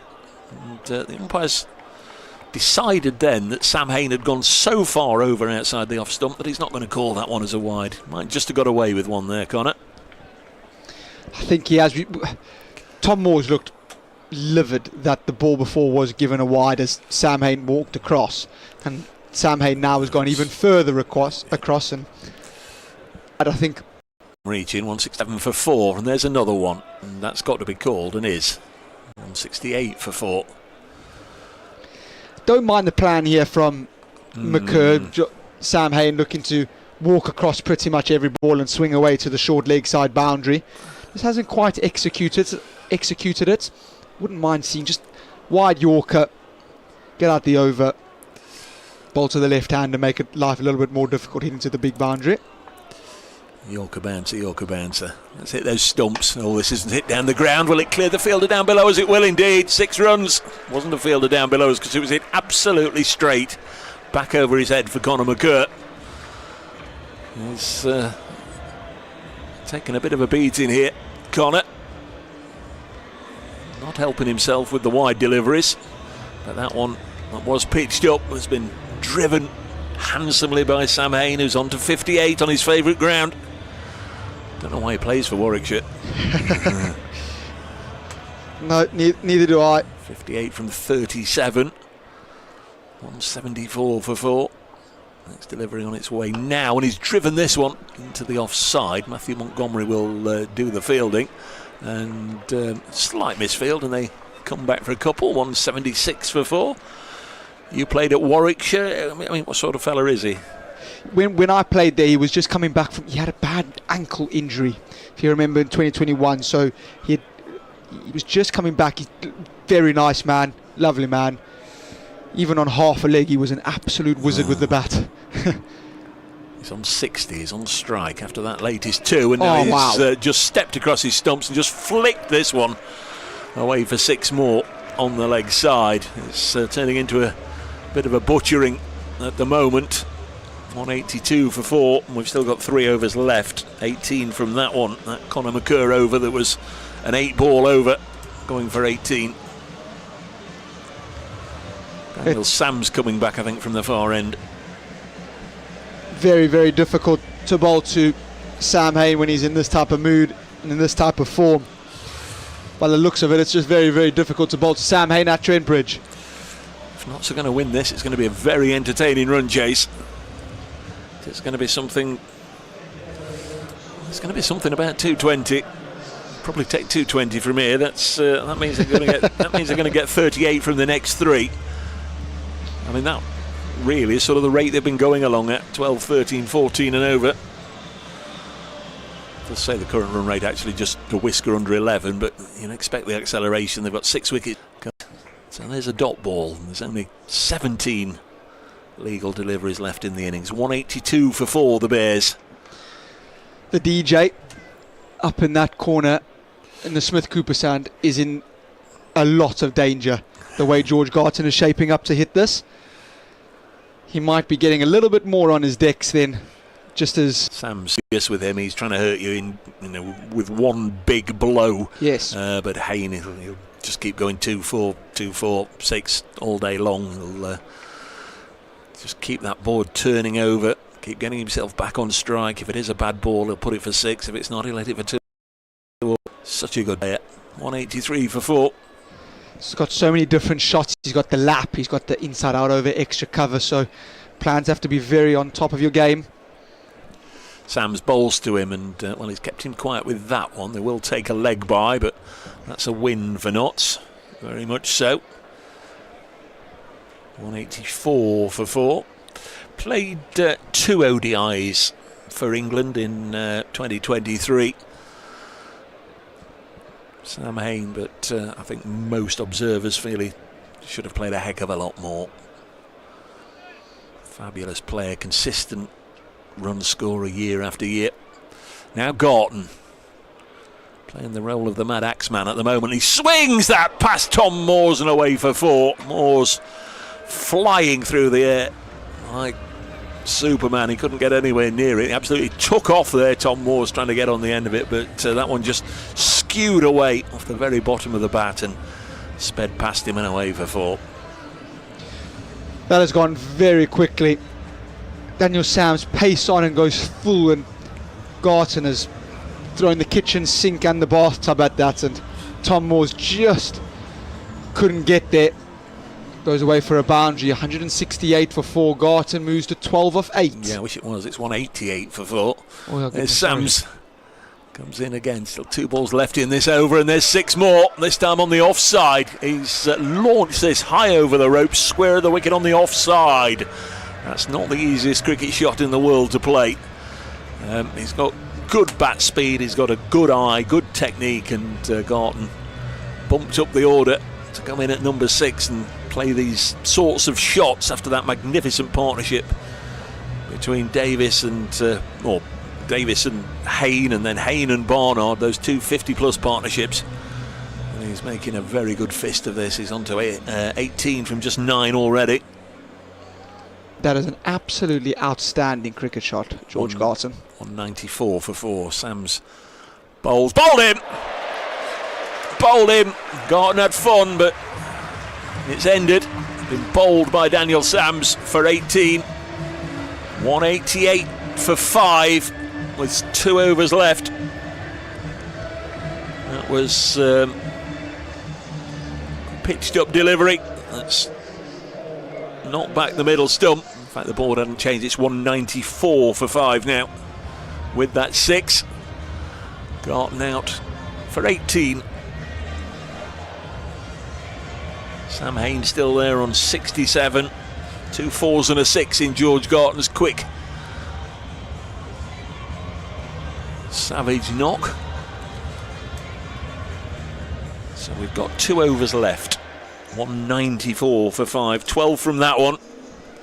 Daniel Sams picking up his 2nd wicket.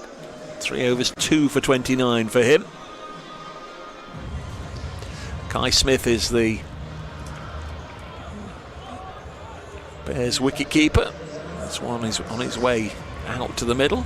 Don't think he's played a lot of T20 cricket, has he? No, I don't think he's played any T20 cricket at all. My record says this would be his debut. Matt Davis and Michael Burgess over the last few years. Been around for a couple of seasons on the staff. Kai Smith, and first ball from this new over by Conor McCurr.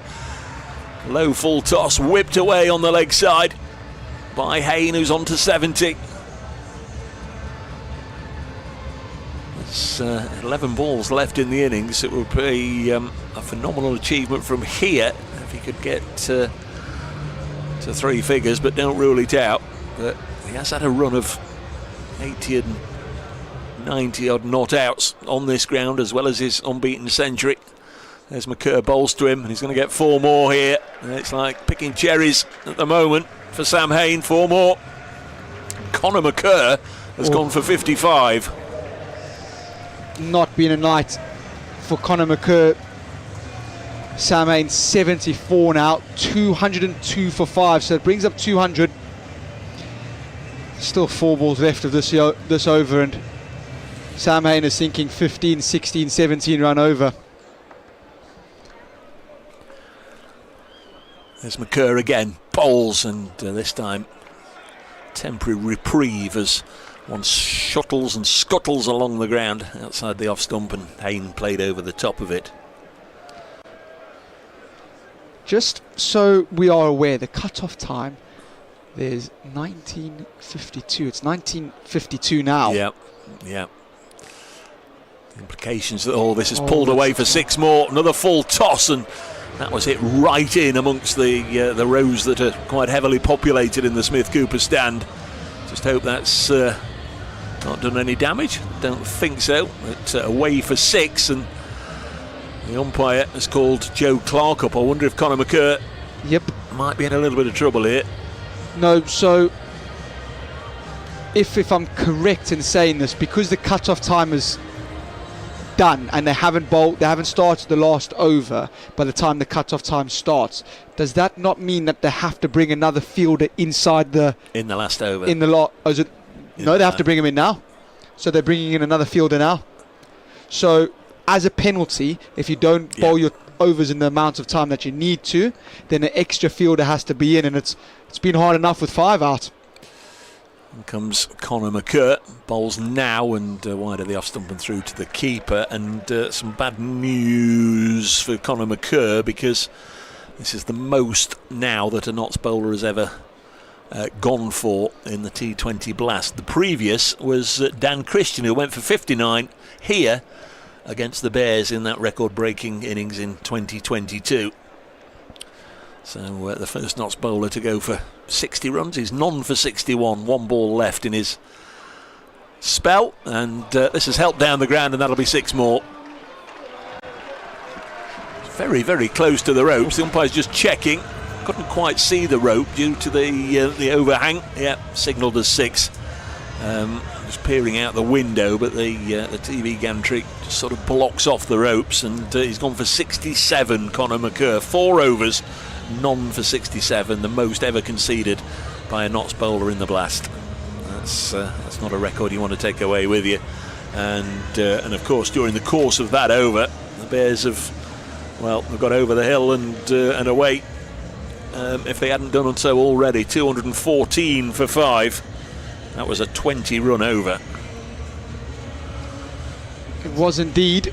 And now Daniel Sams is just having a conversation with Joe Clark in regards to what are the plans now. Only allowed 4 out of the ring due to passing the cut-off. So Daniel Sams to bowl his last. He's got 2 for 28. So in the context of this game, has bowled absolutely phenomenally. He's got long on, deep mid-wicket, third man and sweeper out. So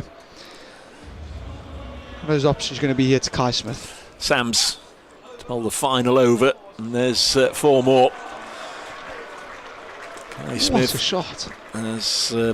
has managed to play almost a reverse at full stretch, getting the toe end of the bat on it. Gets 4 more to 118 for 5. This is one of the biggest scores. Won't be the biggest, but it's one of the biggest scores that Notts will have conceded in T20 cricket by the time it's done. Cries of "you Bears" from the Warwickshire supporters that are in the ground, and this is nicked by Kai Smith. Lyndon James just hanging on the 30-yard discs does the fielding. They get a single. Pace off that from Daniel Sams. 219 for 5. Sam Hain will no doubt be eyeing 100. He's at 86 here. 4 balls to go. Yes, on 6 occasions sides have hit 220 or more against Notts. They're certainly going to go beyond that. 219 for 5.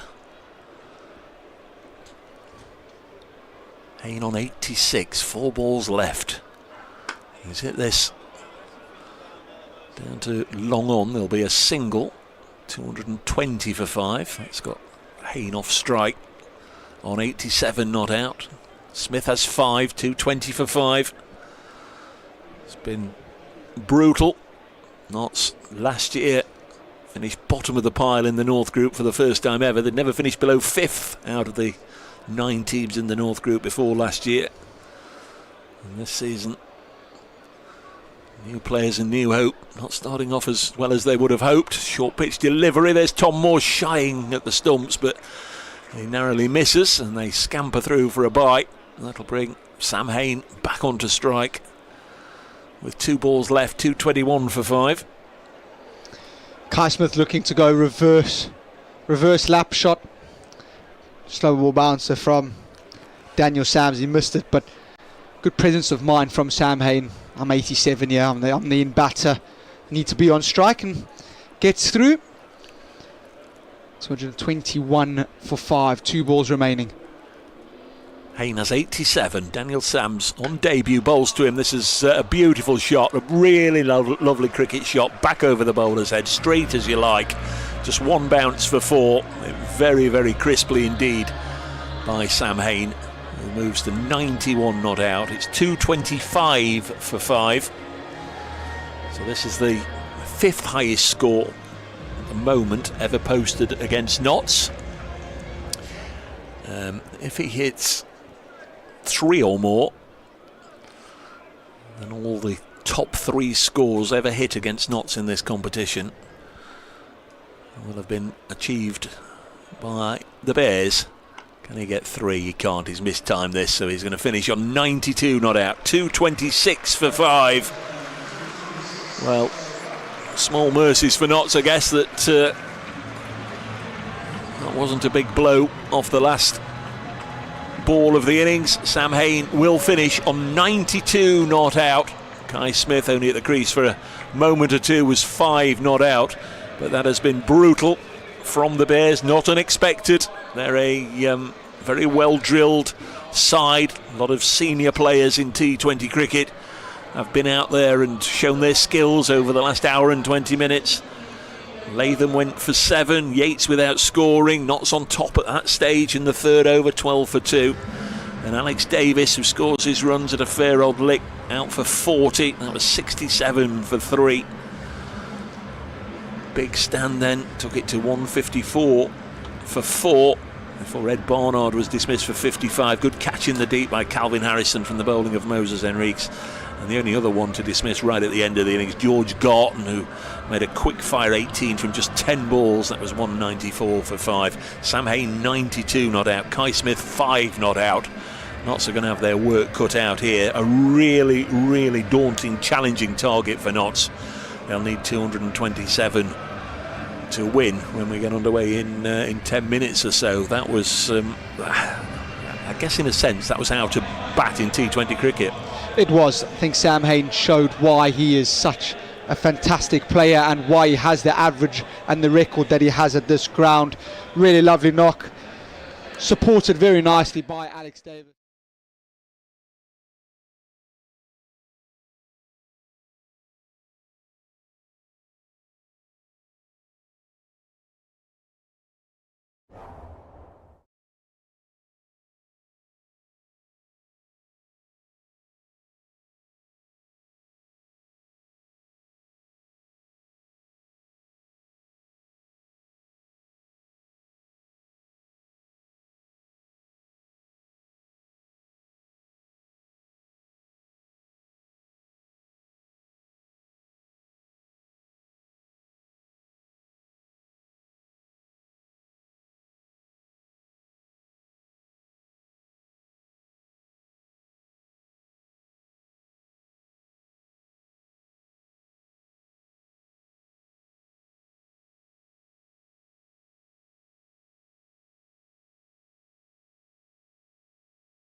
So at the halfway stage, the Bears posted a total of 226 for 5. You'll see I'm joined by Nottinghamshire's James Hayes.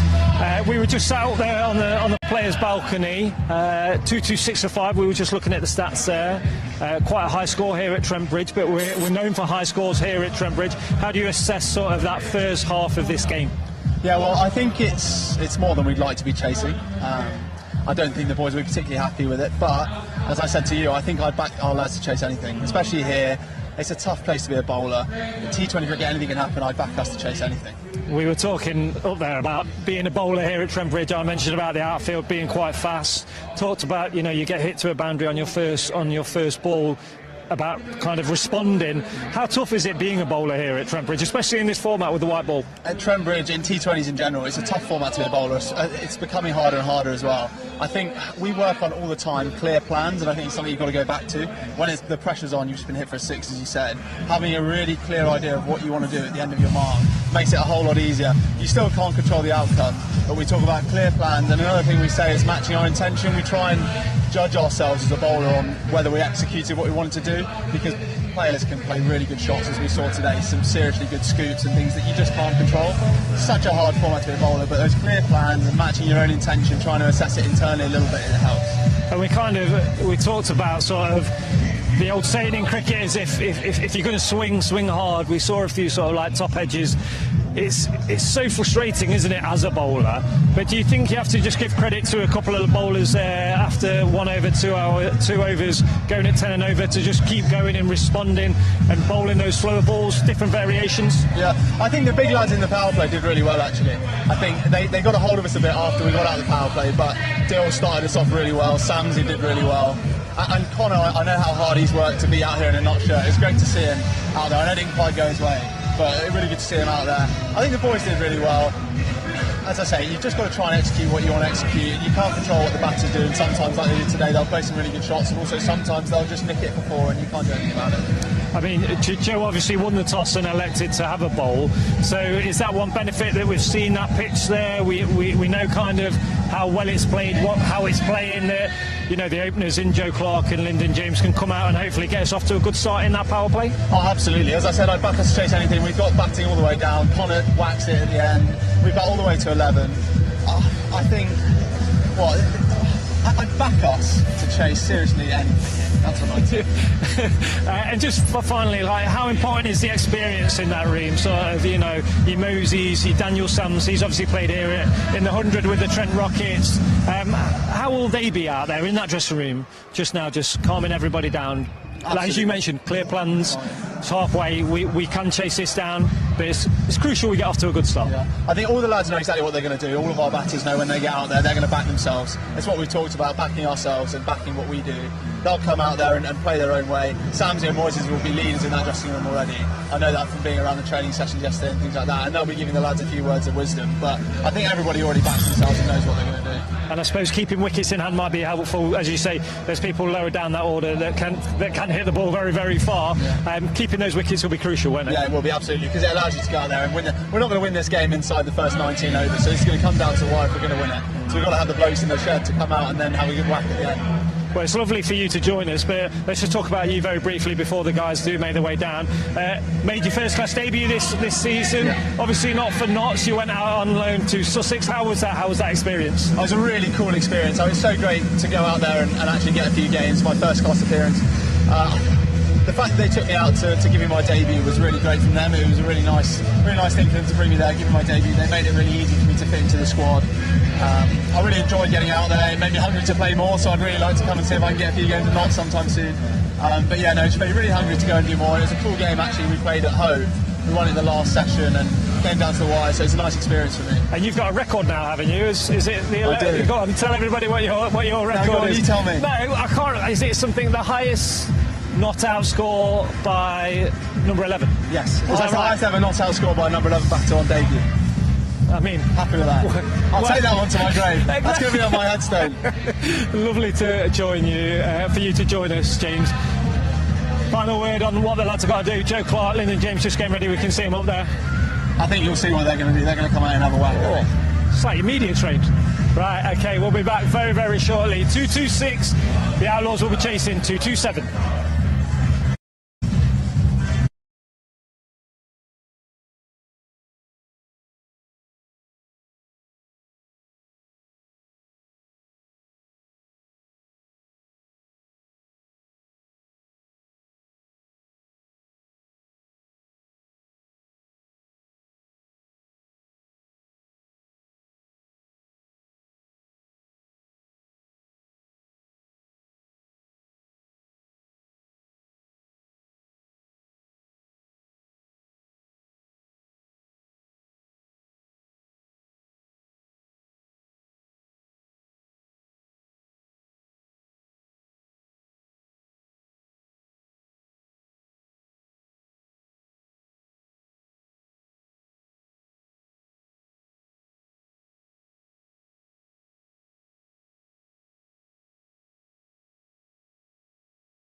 Sams on debut, 4 overs, 2 for 39. Dylan Pennington, 4 overs, 1 for 33. Calvin Harrison, 4 overs, 1 for 35. And Moses Henriques, 2 overs, 1 for 26. The other wicket takers. Conor McCurr, an evening that he'll not want to look back on very fondly. 4 overs, none for 67, the most runs ever conceded by an Outlaws bowler. Liam Patterson-White, Lyndon James, only 1 over apiece. 14 for the spinner and 10 for Lyndon James, who is out there to open the batting for Notts. Lyndon James alongside Joe Clark, so 2 right-handers out there. Obviously, for the last 15 or so years. Alex Hale's a tall right-hander. Has been out there opening the batting for the Outlaws in the Blast. Another tall right-hander, Lyndon James, out there opening for the first time alongside the Notts skipper Joe Clark. 227 is the target. If Notts are going to have any chance at all of getting anywhere near, they're going to need a really good power play. Easier said than done, Kyle. This initial 6-over power play, they need to get a lot of runs and not lose many wickets. Sounds simple enough. No, it will be. It's crucial that they get off to a good start here. Don't leave too much to be done later on down the innings. Power play, fielders in the ring, wicket looks really good, so a lot will be on Joe Clark here, but he's got to deal with Ed Barnard first. Yep, Barnard, who has already had a good evening, scoring 55, is going to open the bowling.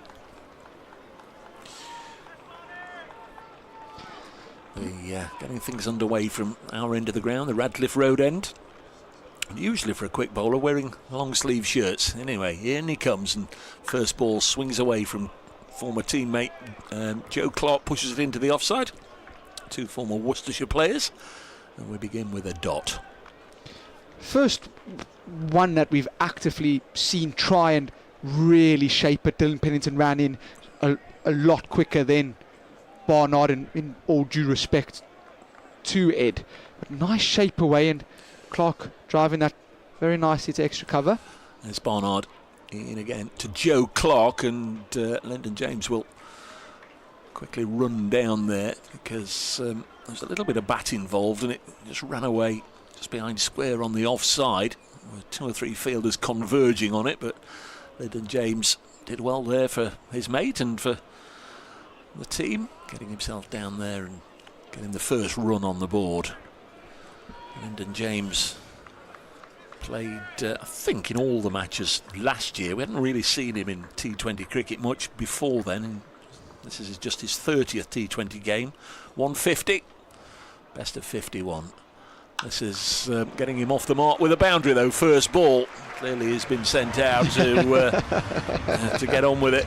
Go out there, don't make any mistakes, and get a quick 100. If it was only that simple, but that's a lovely start. A little bit wider, and Lyndon James is not going to miss out on that. Width on offer, and he just showed why he is going to be opening up at the top of the order. It's a lovely shot, up and over cover, beats deep cover point, and it goes for 4. So first boundary, and it goes to Lyndon James. There's Barnard in again. Won't want to give him as much width, and this is just cut to backward point, or deep backward point. There's a fielder out there. 5 without loss. A couple of other games in the North Group. Derbyshire Falcons made 170 for 6 there at Leicester. The home side of 29 without loss in the third. And at Headingley, Northants 237 for 4. Yorkshire already in a heap of trouble at 7 for 2 in that Northants innings. 67 for Broad. It's Justin Broad. There's Barnard. Now to Joe Clark. Nicely timed shot, but there is protection on the Fox Road side of the ground.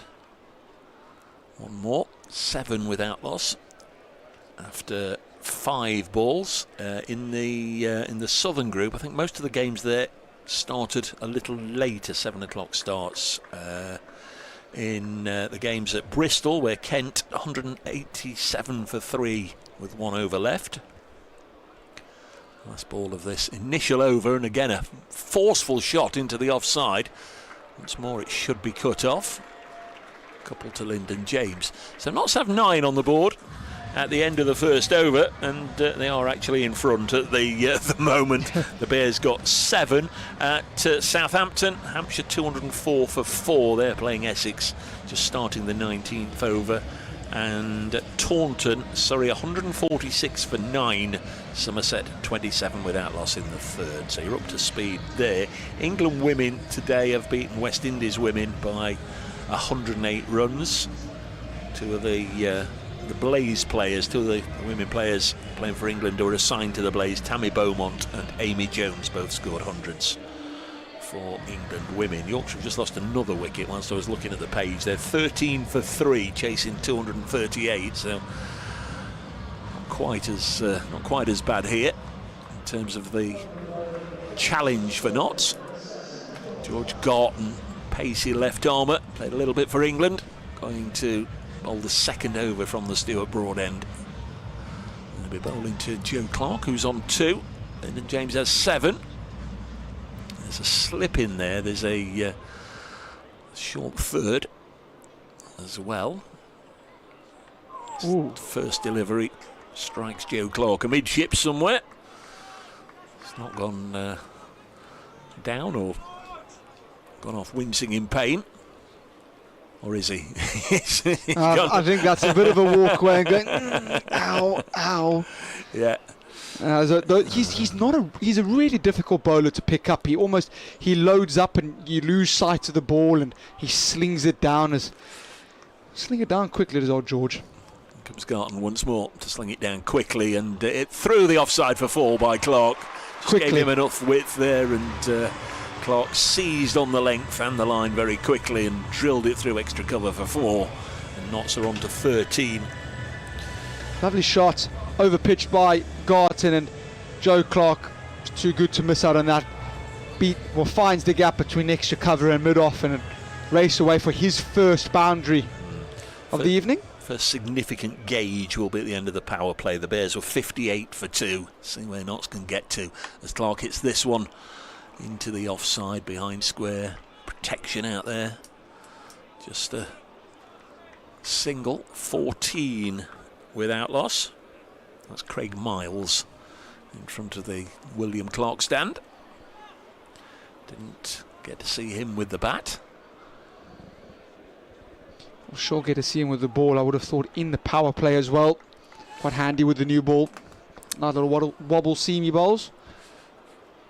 Here comes Garton. Short, lifted up and over by Lyndon James. I think he will only get 1. He will indeed. Just lifted it over point very deliberately. I guess the worry there was that you get too much on it and it just sails all the way into the hands of Craig Miles out on the fence, but it didn't do that. Just getting a first look at short fine leg here at Adam Sylvester, the new quick bowler they've signed. He's a big lad. This one slapped into the offside, nicely fielded in the covers, and they'll just get a single. I think that's Danny Briggs that's done that fielding. I was just going to say, he's wearing number 44 though, isn't it? Sylvester's 44, Danny Briggs is 14.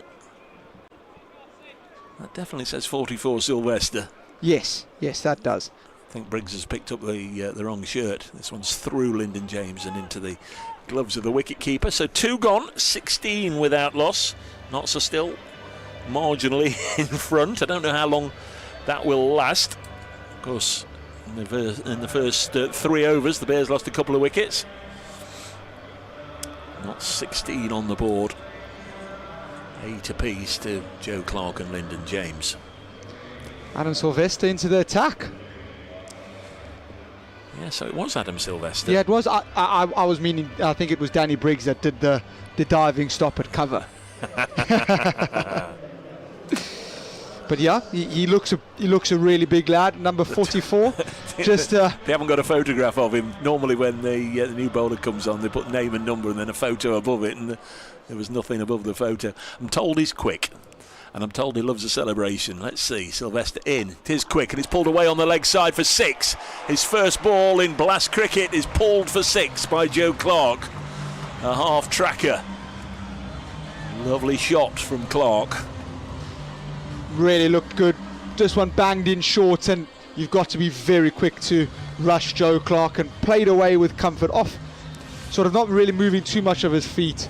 Flown away flat over deep square for 6. Beautiful shot. Played a bit for Derbyshire seconds and for Kent seconds last year. Played a bit for Glamorgan seconds. Had lots and lots of trials. Next ball is through to the keeper, who's then hit on the head. That was incredible.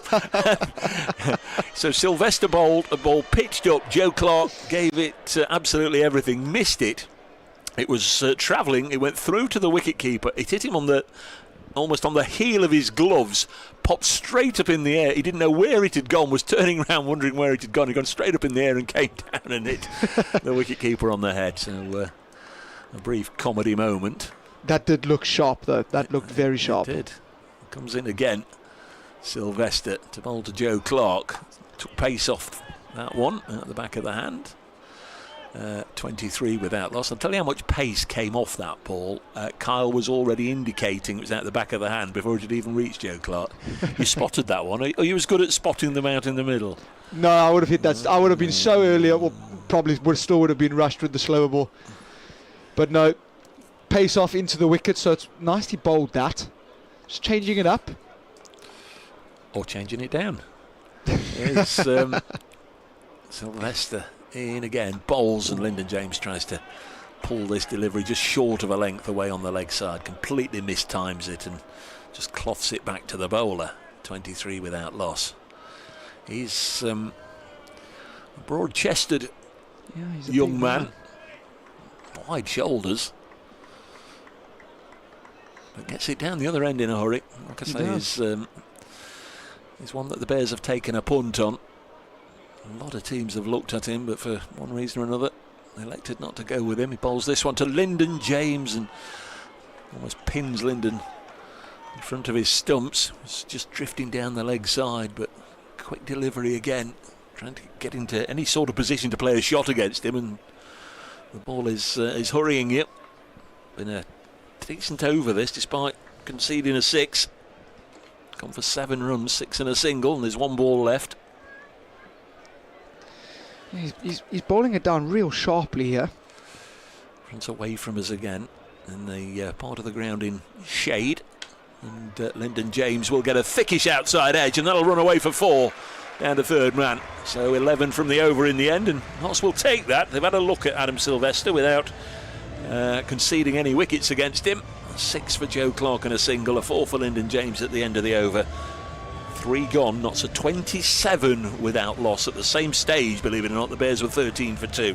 I don't know how long it will be before Notts fall behind. Hopefully they won't. Hopefully they will go on and challenge this victory target of 227, but it's a steep one. It is George Garton to continue. Joe Clark just sort of changing, or getting his hands a bit of fresh air, putting his gloves back on. Sets up here as George Garson starts his run up. Comes in now and bowls, and this is hit over the leaping mid-off fielder, and it's gone for 4.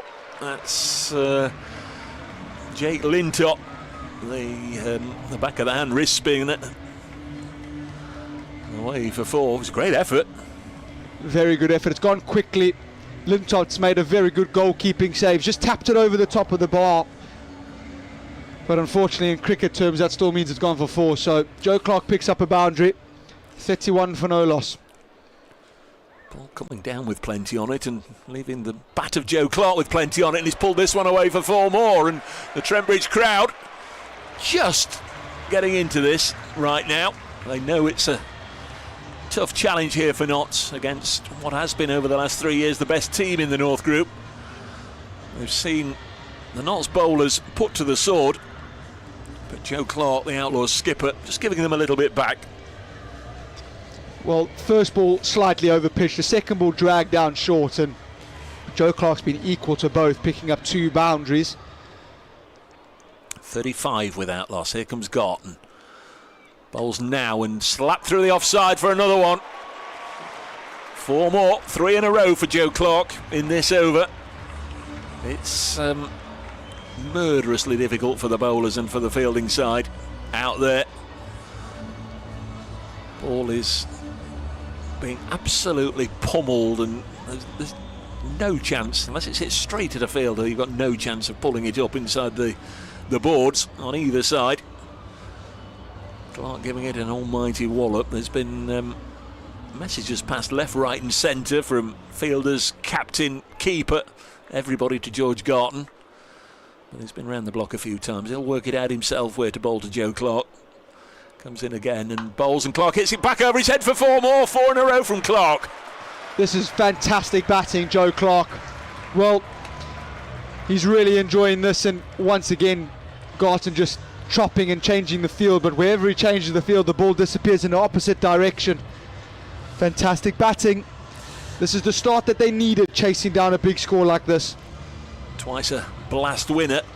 Joe Clark won in 2018 with Worcestershire Rapids, moved to Trent Bridge and won in 2020.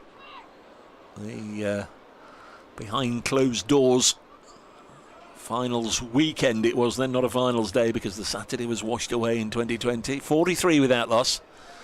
Round the wicket comes Garton, and this will have to be re-bowled. It stops that sequence of fours because it's gone a long way down the leg side. And the umpire at the far end saying that's one for the over as well, but that was banged in short. It was always disappearing down the leg side. Joe Clark, who started the week with a win, a birthday win. He was 29 on Monday. Played over 200 matches in this format, nearing 5,500 runs. Garton bowls to him, and Clark has gone too far across his stumps. He's missed it, and it's missed the stumps outside off. Yeah, Joe Clark looking to walk across and whack this one over fine leg, who's up in the ring for 4. Got 15 from this over. Last thing Notts need is for Clark to get himself out, but to get 220, somebody's got to keep playing shots, so you can understand him going for. Oh, that's terrible. Oh, that's a 5 wides. That'll help Notts. Oh my word, a shocker from Garton down the leg side. He's bowling round the wicket to the right-hander on the angle, and it was always spearing down that leg side, well away from keeper Smith, who couldn't get anywhere near it. It's a wide, but it's also gone for 4, so down in the book as 5 wides. So this is really helping the Notts cause. 49 without loss, and Garton now has gone for 29 runs. He's only bowled 11 balls. That has nearly missed the cut strip. Horrible delivery. Will this be the last ball of the over? Nope. No, it won't, because that's wide as well. And that's the 50 up. So Notts have brought 50 up in 3.5 overs. Well, I did say we'll have a look at the end of the 6 overs. I use that as a bit of a gauge. At the end of the Bears' 6th over, they were 58 for 2. Notts at 50 for none after 3.5.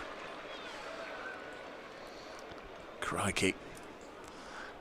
There's Garton in once more, and this one's hit away for 6 by Joe Clark. He lifted it over extra cover. It just seemed to hang in the air, didn't it, like a hang glider. Would it go over the rope, or would it just sail on a little bit? And it sailed on, and that was a magnificent over. And we'll try and add it all up for you. They've gone from 27 to 56, so 29 from the over, I think.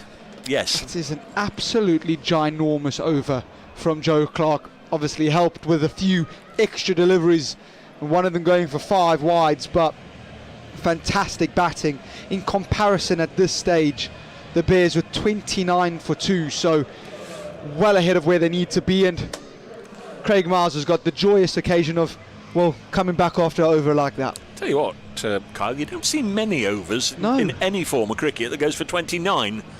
No. I'll have a little look over the next day or two if I get a minute to see how close that is to the most often over for Notts in this format. Here's Craig Miles, former Gloucestershire man. Ooh. And Lyndon James has hit this like an absolute shell, and just bounces in front of Lintott. That made off. That was. I think it's hit him. I think it's hit him in his tummy, because he's just put his hand there, and if that hit me in mine, I think I'd still be down. Well, the worry there was it bounced a little higher. That could have been very, very nasty. 56 without loss. Lucky Lyndon James, because he hit it nicely, and he's not hit this one nicely. It's gone about a foot away from his 2 feet, and the bowler goes down to the far end and picks it up. So a vigorous drive down the ground, straight into the midriff of Jake Lintott, doesn't bring him a run, and then a heave to the leg side. Just plays it straight down into the ground and doesn't get anything. Well, if anyone knew what a dot ball was, they've just been 2 now, which has been very rare this evening. Craig Miles, this 3rd delivery, bowls now. Lyndon James has lifted this up for 4. down the ground. The fielders at traditional positions, sweeper on the leg side, sweeper on the offside, down the ground. Of course, mid-on and mid-off have to stay up, so just lift it over either of those and you're in the honey. And that's where Lyndon James hit it. Not used to seeing him play like this. He's so technically correct. Lovely player to watch in the longer format. Proper cricketer, so to speak. Lyndon James only had 1 over with the ball, but he's moved on to 16 from 11 as Miles bowls to him now, and he's hit this down the ground, and this may or may not reach the rope. A couple of fielders after it. We'll know from the roar, and there isn't a roar, so it was cut off somewhere down below us where we just can't quite see without falling out of the window, and they get 2 more. 62 without loss, Notts Outlaws in pursuit of 226. Lyndon James, just lovely swing of the bat there, looking to really take down the bowling. That one just slightly back of a length from Craig Miles, and Lyndon not exactly middling it, but went straight enough. And 6 from this over, 2 to go. Miles comes in, bowls and hit crisply. They'll get a single here. Set this to Sam Hain at mid-on the discs. Seen a lot of less experienced cricketers who would have run in there trying to get the ball and shy at the stumps, but Sam Hain knew that the single would be taken, and he also kept his eye on the ball, made sure it didn't go under his outstretched hands and go away for 4. 63 without loss. Joe Clark back on strike, last ball of the over, last ball of the 5th. There's Craig Miles to bowl to him, and Clark has just dinked it over the bowler's head, and he will make sure he's back on strike. I think he wants some new gloves, only been out there 5 overs. 64 without loss after 5. Same stage, the Bears were 45 for 2, so Notts at this stage have forged a little bit of a gap between them and where the Bears were, but they've got to keep on coming. Batting order, I think, is Jack Haynes to come in next. Moses Enriquez, Tom Moores, Matthew Montgomery, Daniel Sams and Liam Patterson-White. That's the top 8. 64 without loss. I've managed to get through 5 without commentating on a wicket. Let's see if Carl van Vollenhoven can do the same. Well, I hope so. Adam Sylvester is going to try and break that. He's had a change of ends, just like Joe Clark's had a change of gloves. 64 for no loss. Last over of the power play as the rapid Adam Sylvester fires one in and hits Joe Clark's thigh pad and rolls out, and they're going to scamper through for a... Is it a leg bye? It is a leg bye. So, to be honest with you, I think Joe Clark will be a little bit disappointed there. That was fired into his pads. Any sort of bat on that, and that would be disappearing away for 4 runs on the leg side, but just couldn't quite get anything on it. So 65 for no loss. Notts in pursuit of the mammoth 226 that was put on by the Bears after being put into bat. They've got off to a pretty good start here. 65 for no loss. Lyndon James on 19 and Joe Clark 38. So Sylvester into James, who's flicking this one down past fine leg, and is it going to go all the way? That's great fielding by George Garton, the big fast bowler, running around on the boundary, dived at full stretch, plucked it in his right hand, flicked it back, all before passing the boundary, and they get back for 3. So he saved a run. Good run in between the wickets. He has saved a run, so 68 for 3. James moves to 22. Brings Joe Clark back on strike. Sylvester going very full and fired into the leg side. This time, full, fired into the leg side, and Joe Clark goes, bang, thank you. That's 6 more. Gorgeous shot, Joe Clark. Well, he's just missed his length, slightly shorter than the block holes that he was bowling. And Joe Clark has deposited that halfway back. That's a really glorious shot. Yeah, right into the Hound Road stand. A mighty blow indeed from Clark. 74 for no loss, and we're still in the power play. Can Joe Clark conjure up here? And Sylvester come back from that nick, and it's gone for 4. Well, the Trent Bridge crowd have got their teeth into this. Notts have got their teeth into this. Joe Clark just looking to give himself a little bit of room. And he swung this away off a thickish outside edge. No one can get there. Alex Davison, the keeper, watches it go away for 4. Danny Briggs at short third man watches it go in between him for 4. 78 for 4 now, and well, already 13 from this over, so I beg your pardon, 14 from this over, so still got 2 balls to go. Sylvester in, fires this one short, and Clark cuts this one through the offside for 4 more. Joe Clark, that's 50 of 21 balls as well. Fantastic display from the Notts captain. It really has been an exhibition on how to conduct yourself as an opening batter. They needed a captain's sort of impetus to lead the way in the target of chasing down a mammoth target set. And Joe Clark brings his first 50 up. We'll bring you the balls in a minute. Sylvester to bowl his last ball of the over. Joe Clark decides to go for 6. Gosh, honestly, it's fantastic batting. Inside out, over extra cover for 6. This is a phenomenal display of batting from Joe Clark. Clark's 50, 21 balls, 7 4s and 3 6s. Obviously he's just added his 4th 6 to that little tally. So motoring at the moment on to 58 from 22 balls. And Notts 88 without loss at the end of the power play. So they're 30 ahead of where the Bears were at the same stage.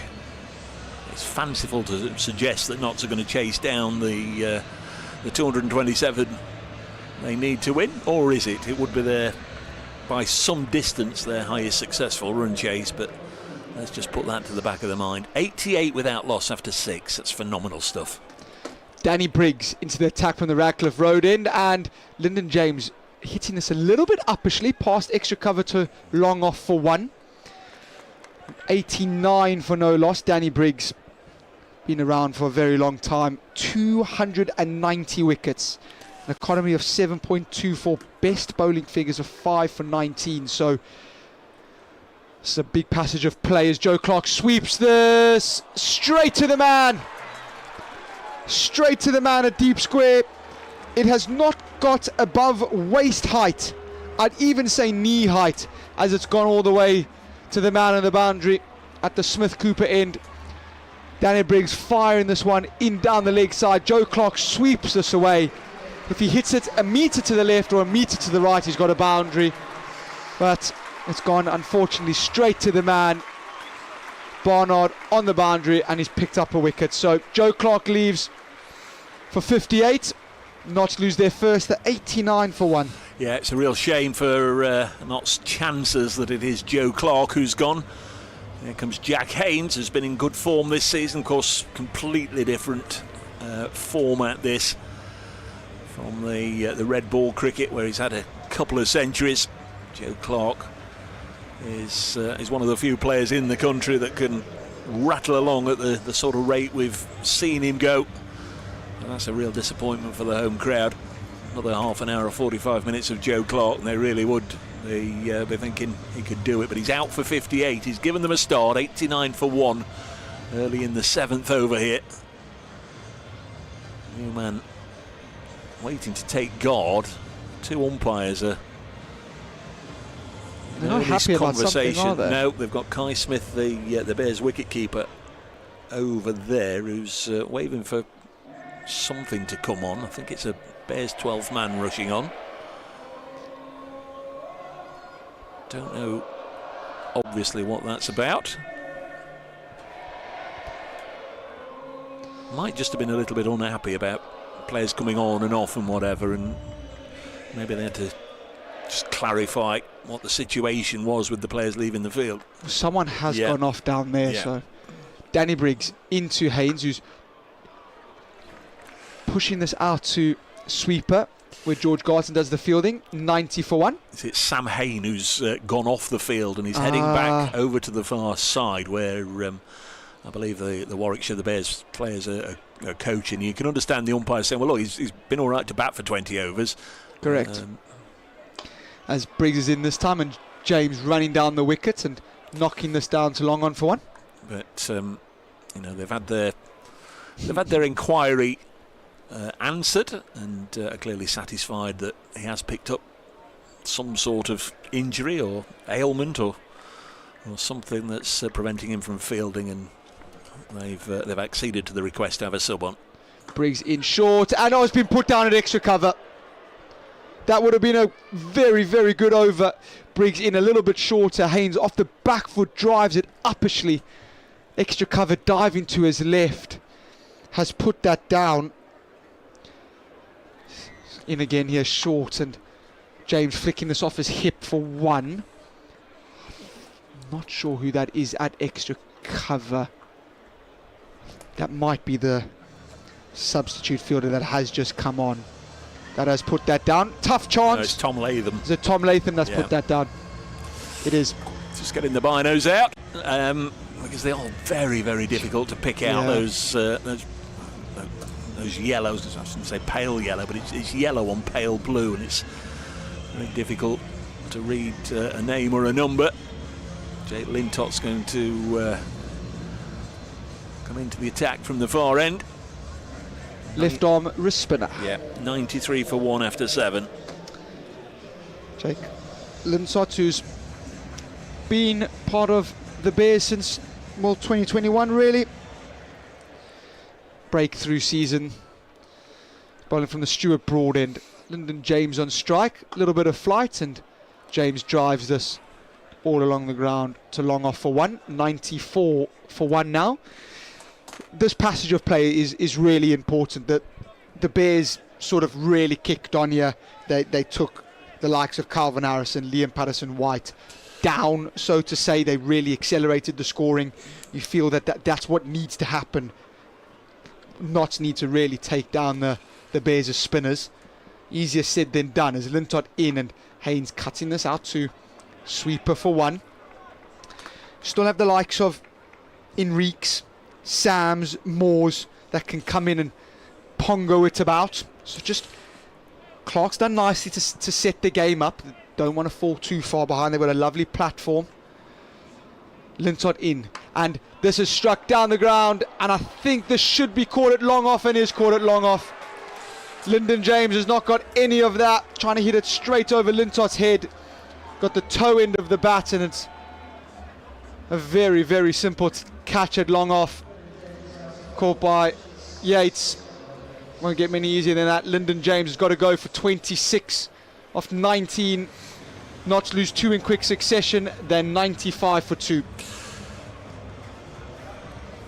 Yes, he had to just try and kick on Lyndon James there. No point not soaking up overs without going for the runs. Lyndon James perished. 26 at the top of the order from 19 balls. There is Moses Enriquez coming out to make his Nottinghamshire batting debut. Got a wicket a little earlier on.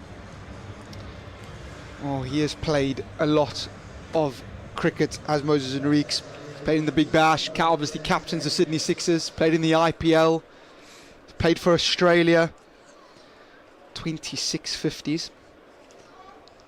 Lintott into Moses Enriques, who's just pushing this out to sweeper for 1 and gets off the mark for Notts. So he's 1 off 1, 96 for 2. Yeah, 2 relatively new players at the crease, though. Jack Haynes has only faced 3 balls. Moses Enriques just off the mark, his first ball. So the Bears just checking back the Notts momentum. Lintott in, and Haynes just flicking this out. Should only get 1 here, as the Bears do the tidying up in the deep. So tidy over this from Lintott. 97 for 2, only 4 from it, 1 remaining. The wicket of Lyndon James. The other thing out there, Jack Haynes is a whippet between the stumps. Not so sure how the 38-year-old will cope to that. Lintott in, and Haynes drives this. I beg your pardon, Enriquez drives this out to extra cover for a single. That brings the end to the 8th. Notts 98 for 2. The same stage, the Bears were 80 for 3, so still 18 runs and a wicket better off. But this is the partnership that really excelled. Ed Barnard and Sam Hain. This is where they really started to go and put full throttle. So Danny Briggs to continue, and very experienced character in Danny Briggs, bowling to a very experienced cricketer in Moses Enriquez. Both would have played against each other in the Big Bash.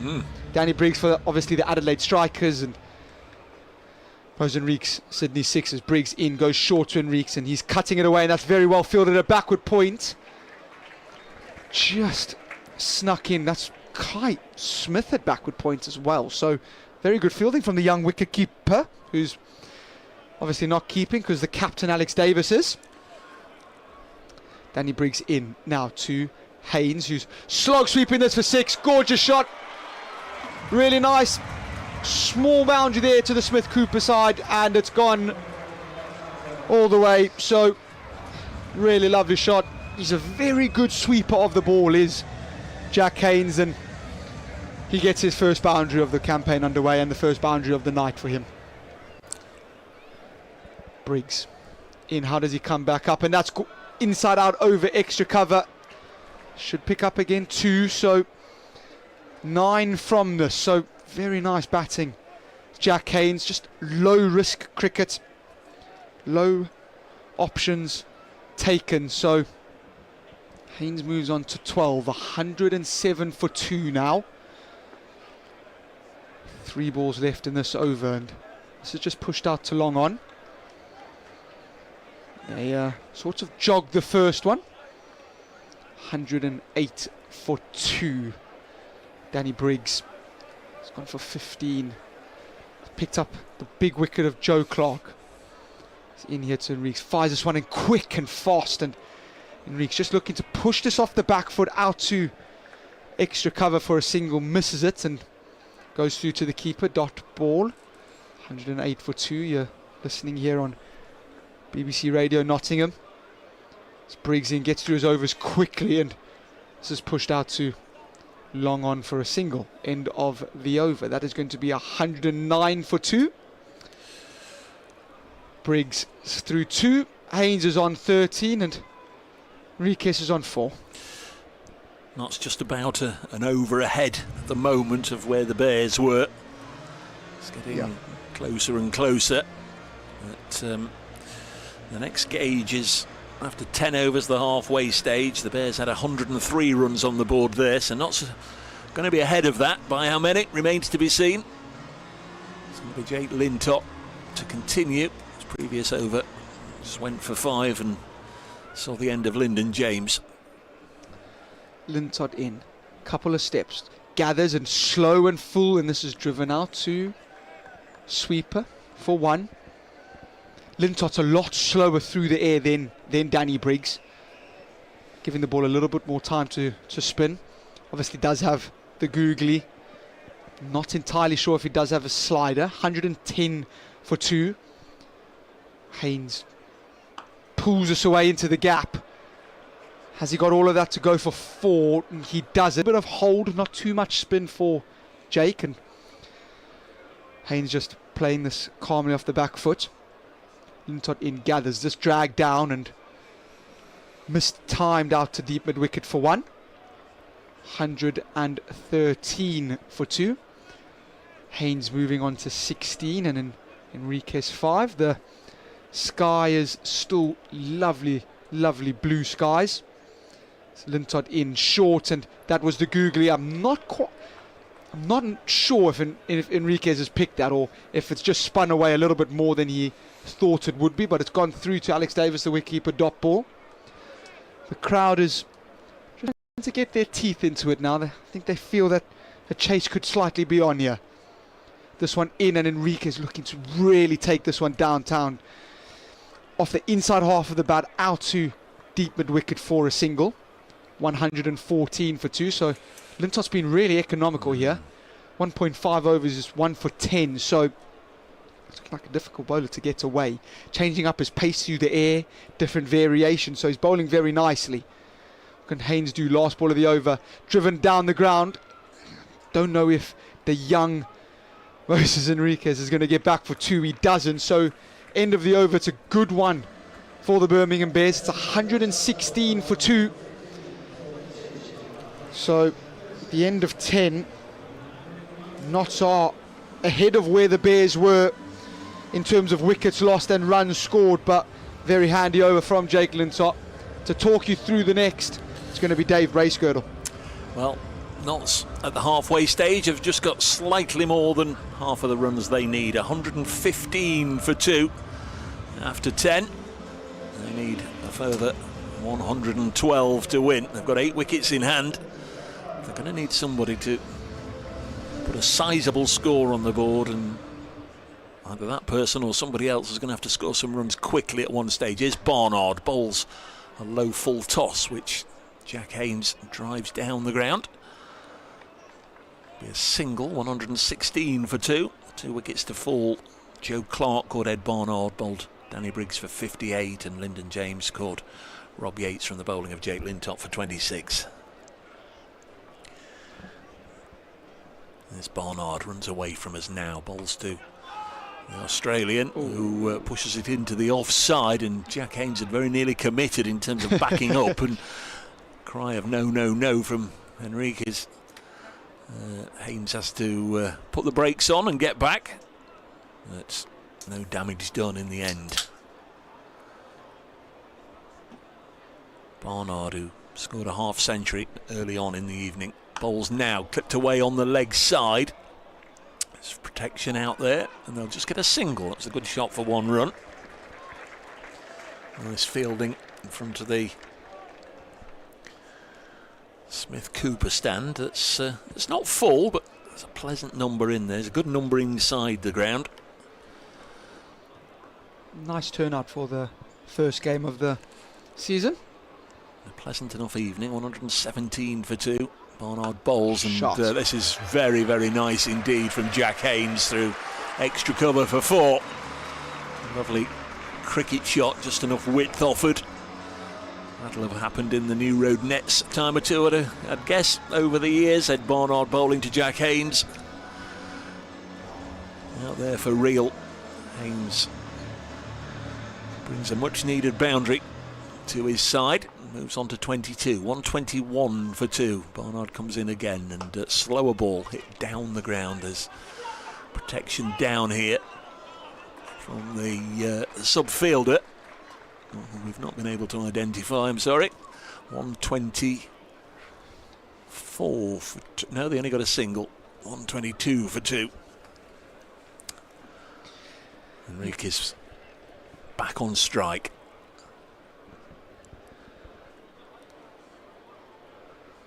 Taps his bat a couple of times and waits for Barnard, nice and full, and Enriquez drives it down the ground and gets a single.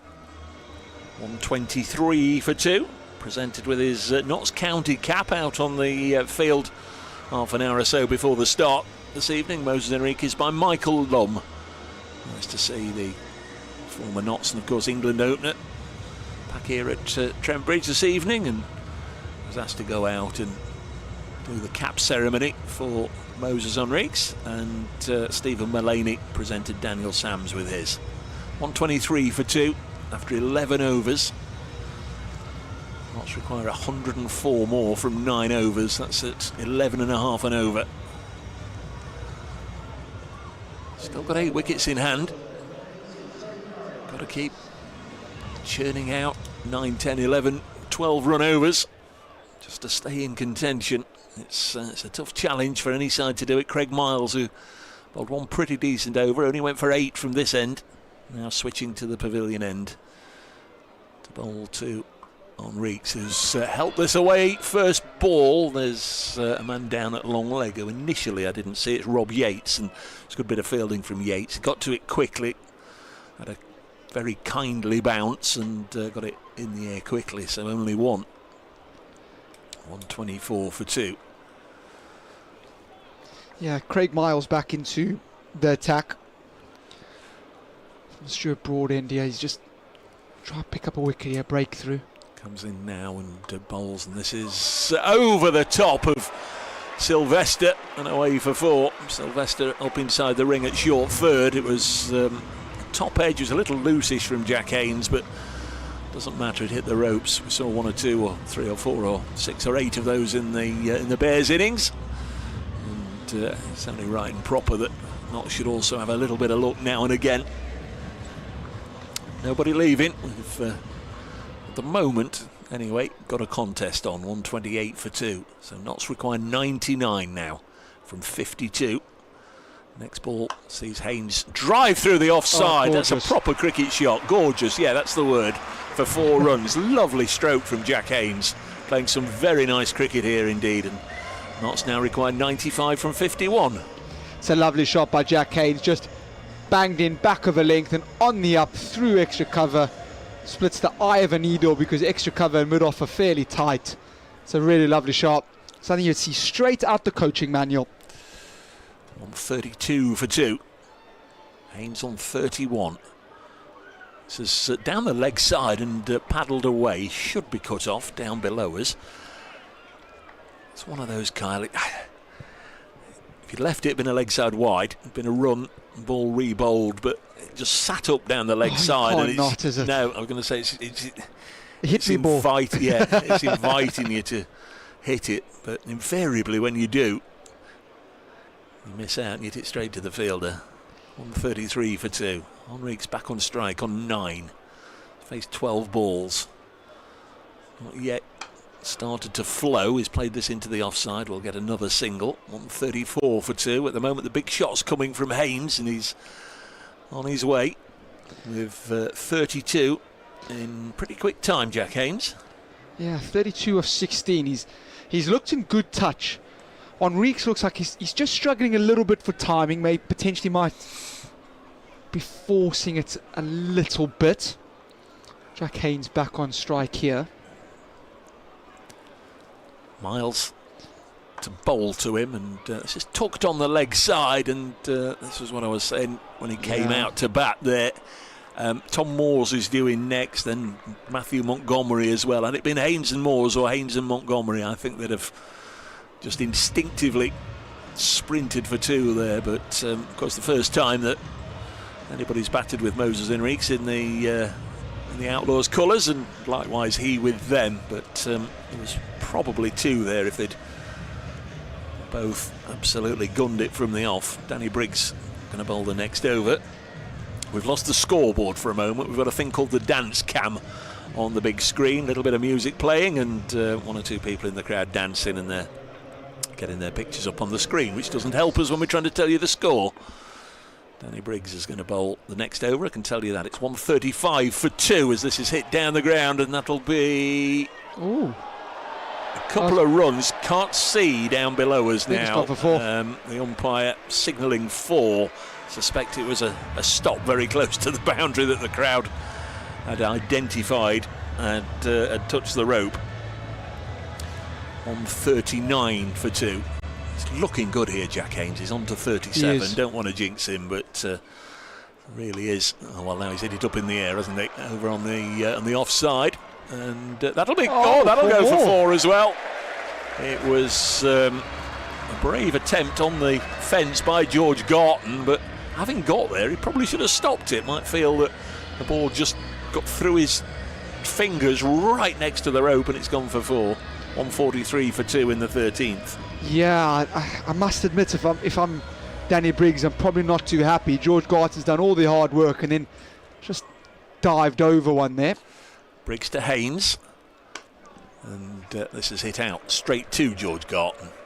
And yeah, the crowd just giving him a little bit of a gentle ribbing. 144 for 2, midway through the 13th over. Not set to score 227. Chase down any side for another single. 145 for 2. 50 partnership. It is indeed, yeah. Moses Henrique's contribution 11. Jack Haynes 39 from 17 balls. thing I do know about Moses Henriques is good at all this is hit in the air, down the ground, and it falls just short of our friend the subfielder down below us. They get a single. I was slightly alarmed there. 146 for 2. The thing I do know about Moses Henriques is he's very good at pacing an innings. I've seen him do this over my cornflakes a time or two, watching the Big Bash over the winter period. Eases this into the offside. Used to playing in the bright magenta, the pink colours of Sydney Sixers. Now he's playing in the green and gold of the Outlaws, and he's 12 not out, 147 for 2. Knots are still 10 clear of where the Bears were at the same stage. There were one or two colossal overs, weren't there? Of course, Conor McCurr getting some horrible tap, and between the 16th over and the 19th, the Bears added 50 runs. So Knots do need to be wary of that, and they really can't afford a let up at any stage, no. Kyle. They've got to just keep churning out the 10 and 12 and 14 overs from here on in. You want to get as much of the hard work done now as you possibly can. Jack Haynes looks like he's going to be the real big aggressor here, and Henriques just playing a supportive role at the moment. 7 to go. Lintop bowls to Henriques, nearly swings himself off his feet but gets a single down the ground. 148 for 2. That means the equation is 79 to win from 41. 11.5 runs and over. Once it gets to a ball, 12 and over, very, very difficult then. This is hit crisply for 4 by Haynes, who goes to 47. This is a very, very nice innings indeed by the former Worcestershire player. They've got a bit of a thing, haven't they, Pears and Bears? The former Worcestershire player will very much enjoy scoring good runs against the Warwickshire side. 150 comes up, 152 for 2 in the 14th over. What are you telling me? I think our mystery sub-fielder is Hamza Shakai. I'm not sure. Hamza Sheikh. Yeah, Hamza Sheikh. Yeah. Mistimed. The reason being is that the team list that we've been given have got everyone else's name on them, bar his, and he's the only number that I can't see that's not on that team list that's out there at the minute, which is 15. 152 for 2. Thank you, Inspector Van Vollenhoven. Halfway through the 14th, bowls now to Jack Haynes. Will only get a single. Just firing it down the ground. 153 for 2. Knots require 74 from 38 balls. Well, a lot of people look at that the par score. It goes ball by ball here for obviously Duckworth-Lewis purposes. Not that there's rain. We'll back to that in a bit. There's Lintop bowling. That's a good shot. Boundary for Henriques now. That's just what we need from the Notts perspective. Moses just to kick on and up his strike rate, his scoring rate. Lovely shot through the offside for 4. In regards to pacing innings, the Duckworth-Lewis score is quite nice to keep up with, to see where you should be, where you need to be, and not so about 13 or so ahead of that. Yeah. So it's a good gauge to follow. 157 for 2. Next ball is hit down the ground by Moses Henriques. So that will end the 14th over. 158 for 2. 11 from that one. So that's there or thereabouts what Notts require. Tom Moore's left-hander, of course, is listed on our cards as 5. Then Matthew Montgomery. Wonder if Daniel Sams might get an elevation above one or both of them. And Liam Patterson-White, Calvin Harrison, Conor McCurr and Dylan Pennington. 6 to go. Notts require 69 to win. Barnard introduced back into the attack, so he's so far bowled 2 overs, none for 17. He's going to be bowling to Henriques here, who's on 18. There's Barnard. Bowls now, and a little bit unlucky there, Moses Henriques, because he got the bottom edge of it, and the man at Short third, or a very, very deep slip on the fielding discs made the stop. Yard either side, and that would have hurried on through and away for 4. 159 for 2 at Trent Bridge. Floodlights really taking hold now. Ground adopts a magical appearance as this is hit into the offside. That will fall well short of the fielder.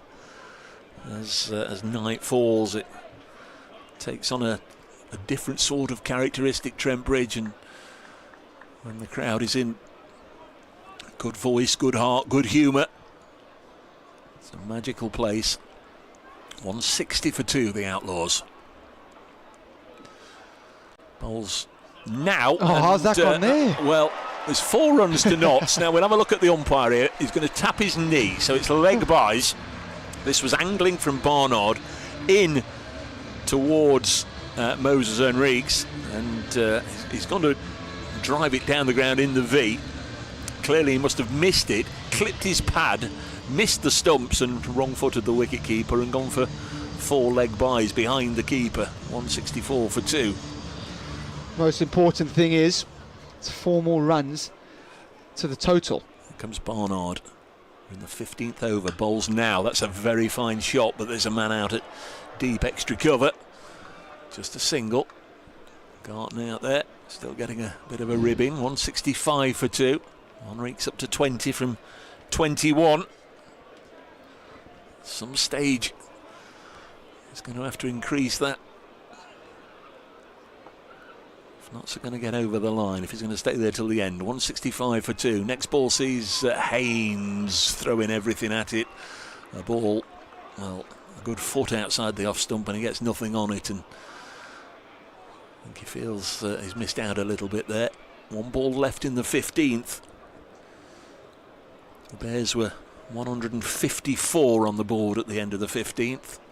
Notts are 11 runs better off, but they were about to. It's a really productive period of the innings. The Bears, single taken by Haynes, and that's his 50. Very well battered, Jack Haynes, just 27 balls. That's been terrific to watch from the young man. He's at 6 fours and 1 6, 27 balls. He's only been out there half an hour. That's a very, very good half century indeed for Jack Haynes. His 6th in T20 cricket. Has a best of 63. During the course of this innings, he's passed 1,000 runs in the competition as well. So we've got 5 overs to go. This could be a thrilling finish. Take him home, Kyle. Well, let's hope so. It's all poised very, very nicely. 166 for 2. Silverstone, here he comes. Haynes poised. Slower ball down the leg side. Haynes has got a tickle on that. He has, and it goes for 4, and it's the perfect way to start. Well, Sylvester's gone slower ball down the leg side. Haynes just sort of tries to get anything on it, gets a bottom edge, and it dissects the gap between short fine leg and the wicket keeper, and it's gone for 4. 170 for 2, and in terms of setting up an over to go big, it's perfect. Yeah, a little surprised that they've gone to him. Alex Davis clearly wants to have a look at the youngster on debut. He's gone for 38 runs from his 13 balls. This could be the over to cash in.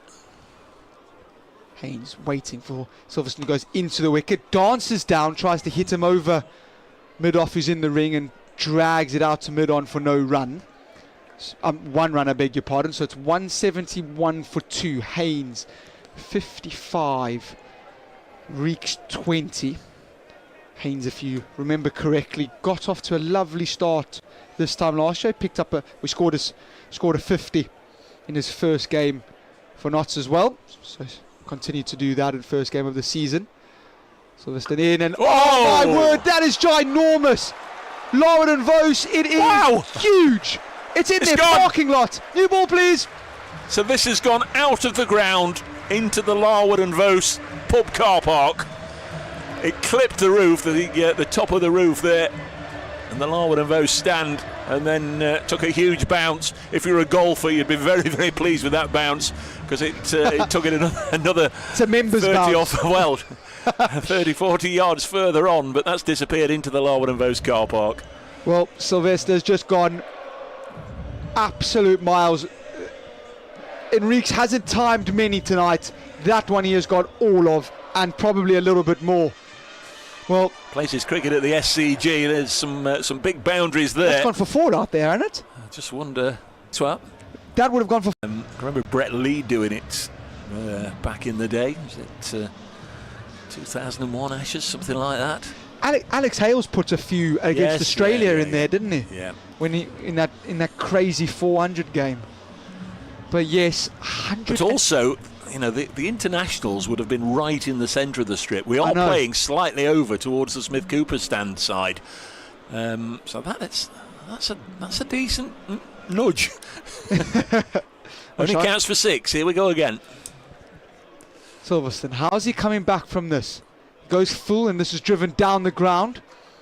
Fancy Haynes is coming back for 2 here. He's not. That's good fielding out there. That's really good fielding to keep it to 178 for 2. So Enriquez is up the ante, 27 of 23, pacing his innings very nicely. Well, he should get an 8 for that, really, rather than a 6. Oh, easily. It's interesting. There's a bowler making his debut for the Bears against a batter making his debut for the Outlaws, and Moses Enriquez won that little battle. That's gone many a mile. What a shot that was. Hardy looked like he's hit it as well. Oh, I don't know. Silverstone full, and it is glorious. Over mid-off, and this has gone for 4, and this is turning into a very expensive over. It's turning into a bit of a very difficult night for the debutant. Yeah, Adam Sylvester, his name is. Just 2 days ago, he signed on short-term professional contract, I think, for the season for the Bears. Been on trial, like the look of him, in 1 or 2 second 11 games.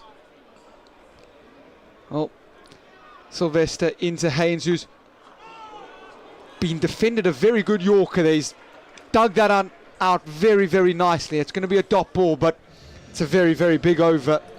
182 for 5. Yeah. Some lusty blows and a couple of boundaries. And the same stage, the Bears were 164 for 4. So really, really good start. 182 for 2. You'd say this is set up perfectly for the final 4 overs. They're 18 ahead, aren't they? They're 18 ahead. Can they do it? They need 55 from 4 overs. It's a tall order, but Notts are only 2 wickets down. Jack Haynes has passed his 50. Danny Briggs on 1 over left. Well, this is going to be a big over. Briggs in. Swept away by Enriquez for 6. Lovely shot. Well, you thought that this is going to be an over. Do they just knock it around and target a less experienced bowler? Enriquez has gone after him. He's hit the first ball for 6, so that's the second over that the first ball has gone for a boundary. And it's just sort of teeing it up really, really nicely here. They can tick it along now. Another 5 singles goes for 11. Pick up another boundary. It's a massive over. Briggs in, shorter, Enriquez cutting this, straighter points, unlucky. Ooh, yard either side. That was 4. Unlucky, that would have been really handy. Briggs, who's bowling his 4th and final over, 188 for 2 here. Enriquez dances down and tries to launch that to the city ground. Inside edge down to square leg for 1, 189 for 2. Enriquez 34 brings Haynes, who's paid quite magnificently for 59 here. Briggs, who's bowled 3.3 overs for 33. This is swung away, and this is going for 6 as well. It is going for 6 as well. So the second 6 of the over. Haynes walking across his stumps, showing all 3 of them to Danny Briggs, who's obliged by trying to knock them out the ground. And he swung this away over deep backward square for 6. 13 from this over. I don't know what they're applauding. It's the 100 partnership. And it's the 100 partnership. And that's come very quickly. Haynes has got 62, Enrique's got 34 of them. 55 balls, 100 partnership. This is swung away again to deep backward square for one. So very big over.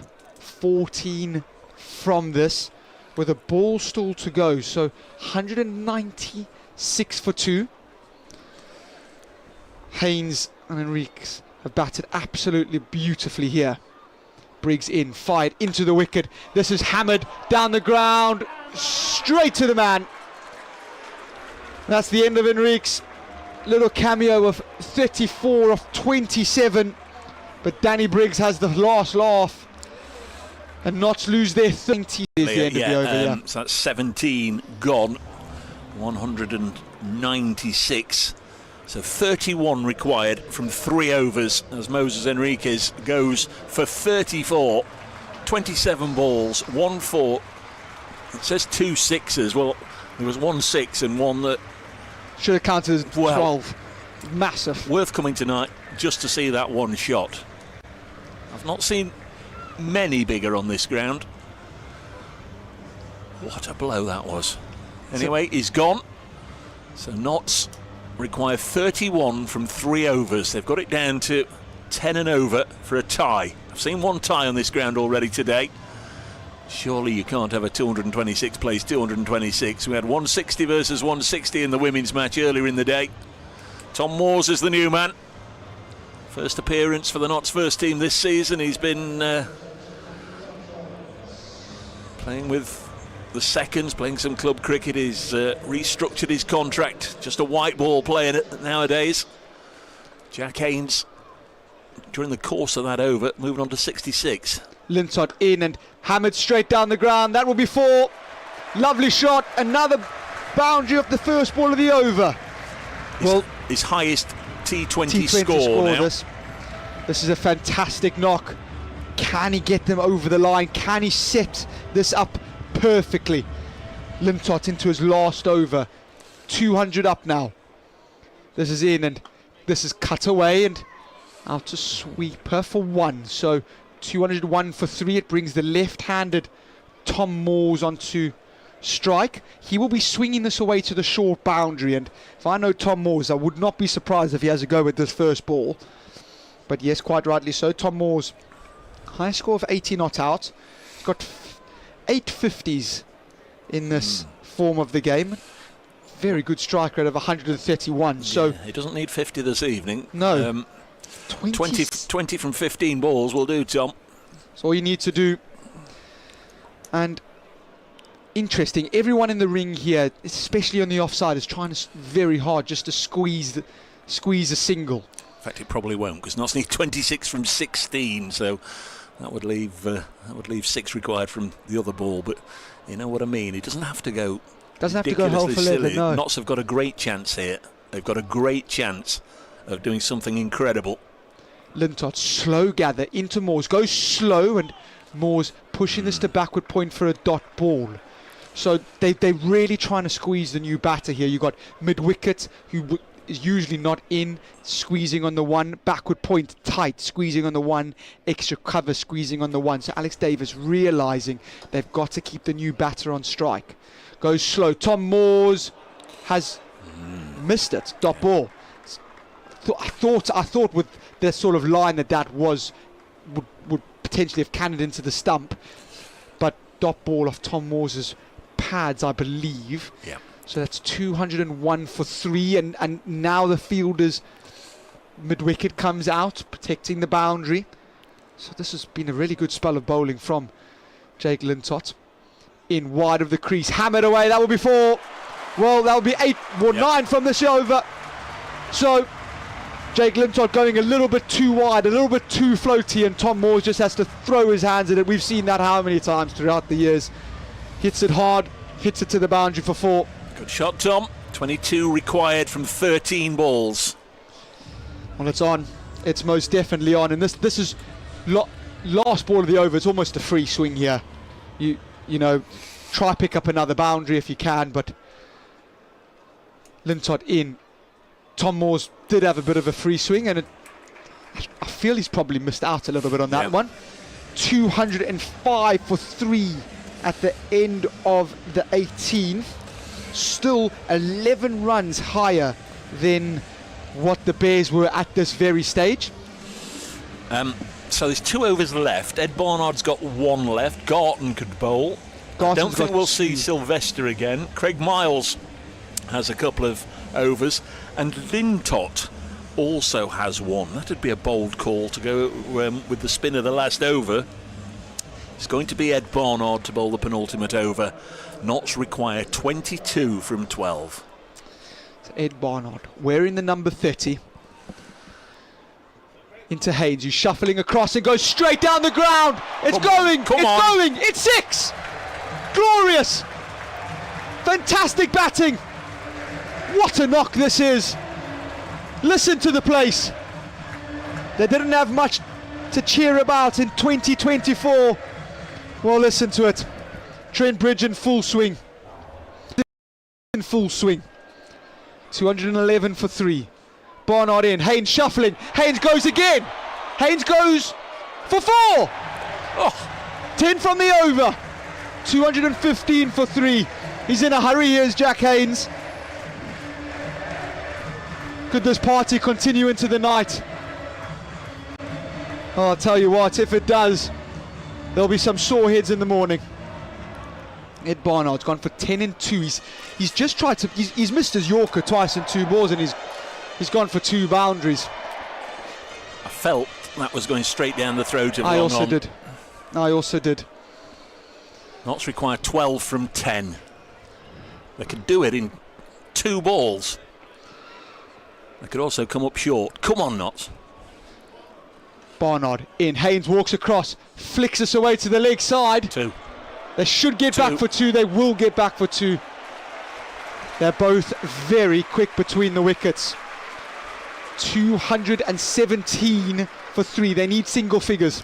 10 from 9. No, it's 10 from 10 9. from 9, beg your pardon, sorry. 9 for the tie. Surely there can't be a tie. Barnard. Haynes will want to try and finish it this over if he can.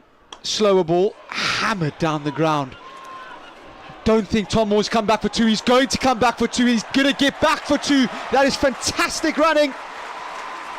8 needed. That's really, really good running. 8 from 8. 8 from 8. And Haynes on 85.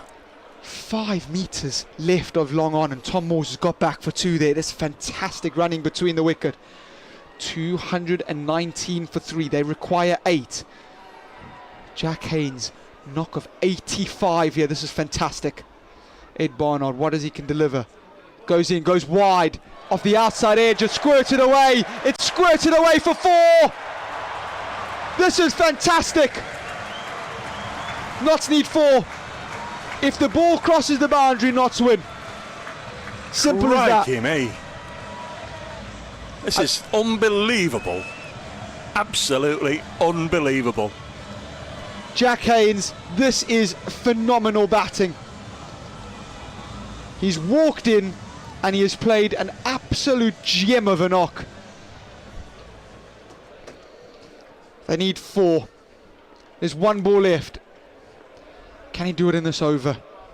Ed Barnard in. Haynes walks across and it's gone down the leg side. Go on the white leg. Go on the ball. Go on, ball. Go. They're not going to get it. Boo. Oh, that's so boring. It was down the leg side, ball running away towards the pavilion. If it had hit the rope, Notts would have won. As it is, they got 2. And they need 2 from the final over. 225 for 3. This is phenomenal. It's leg by, so it's come off the pad, which is probably why it hasn't rushed across the outfield. 20 from that over. It's an absolutely ginormous over from Jack Haynes. Right now, this is the joint 3rd highest score Notts have ever scored, but clearly they've got an over to go. They need 2 runs. That would tie the 2nd highest. They're not going to get the highest, which is 247. Not 2nd highest, 227 for 3 against Derbyshire here in 2017. 2 runs would win the game. It would tie their 2nd highest. A boundary, of course, or a 6 would beat it. The last over to be bowled by Craig Miles, and Notts are 2 runs away from certainly their highest run chase of all time. There won't have been many higher in domestic T20 cricket. Tom Moores awaits. Craig Miles, the top of his mark, defending 2. Can he do? Tom Moore sets poised. Miles goes full. Moore swings this away. Go on. That's going to hit the gap, isn't it? Yes! And Notts win! That is a statement win. That is a huge win. Tom Moores hits the winning runs, but plaudits an absolute massive knock from Jack Haynes. That is phenomenal. What a way to start blast off. What a way to start the 2025 season. Their red ball form has continued to white ball. Can this continue all the time? 89 not out for Jack Haynes. 41 balls, 11 fours, 3 sixes. That is a gem of an innings. My word. Crikey. Well, as Joe Clark got out for 58, oh crikey. There's going to be some pain on, I think, to get topside of 180, but look they at did those that. strike rates. Absolutely phenomenal. Haynes a seed of 217. Jack Haynes have the strike. Then he hit one of the biggest hits you'll ever imagine here at Trent Bridge, landing on the roof of the Larwood and Vaux stand, and then the bounce took it somewhere into the car park. That is phenomenal. Notts have won.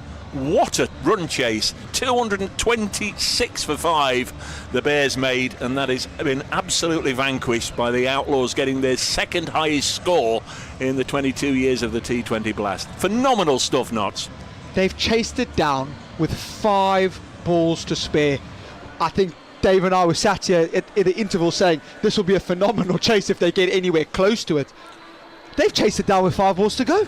It's absolutely fantastic batting.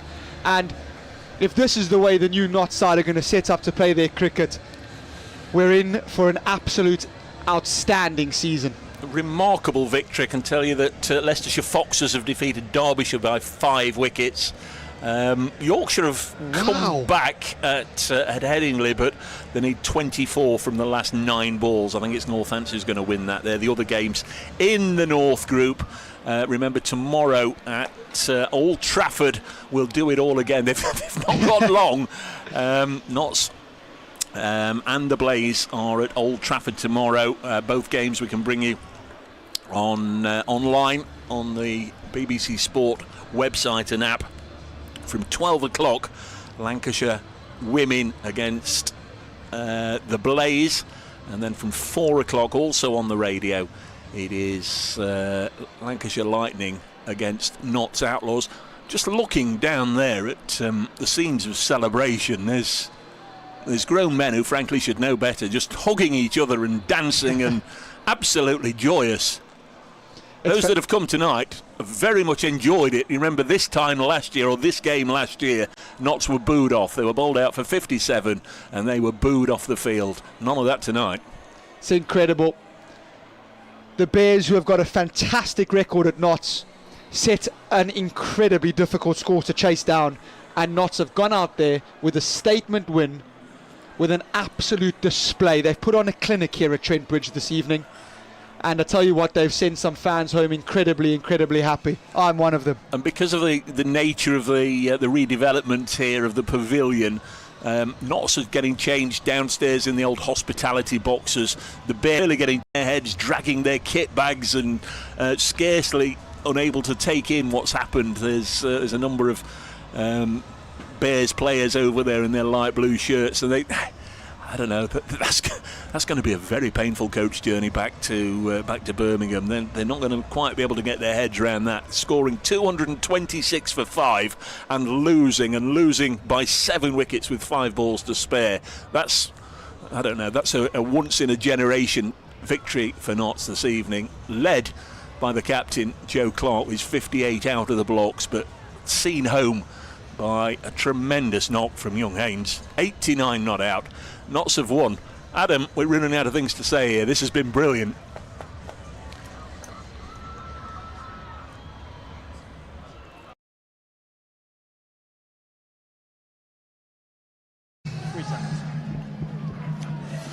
Well, what a way to start the Vitality Blast here at Trent Bridge. The target was 227 and the Outlaws have managed to get that in the final over. Superb innings from Jack Haynes. Fergus O'Neill joins me once again.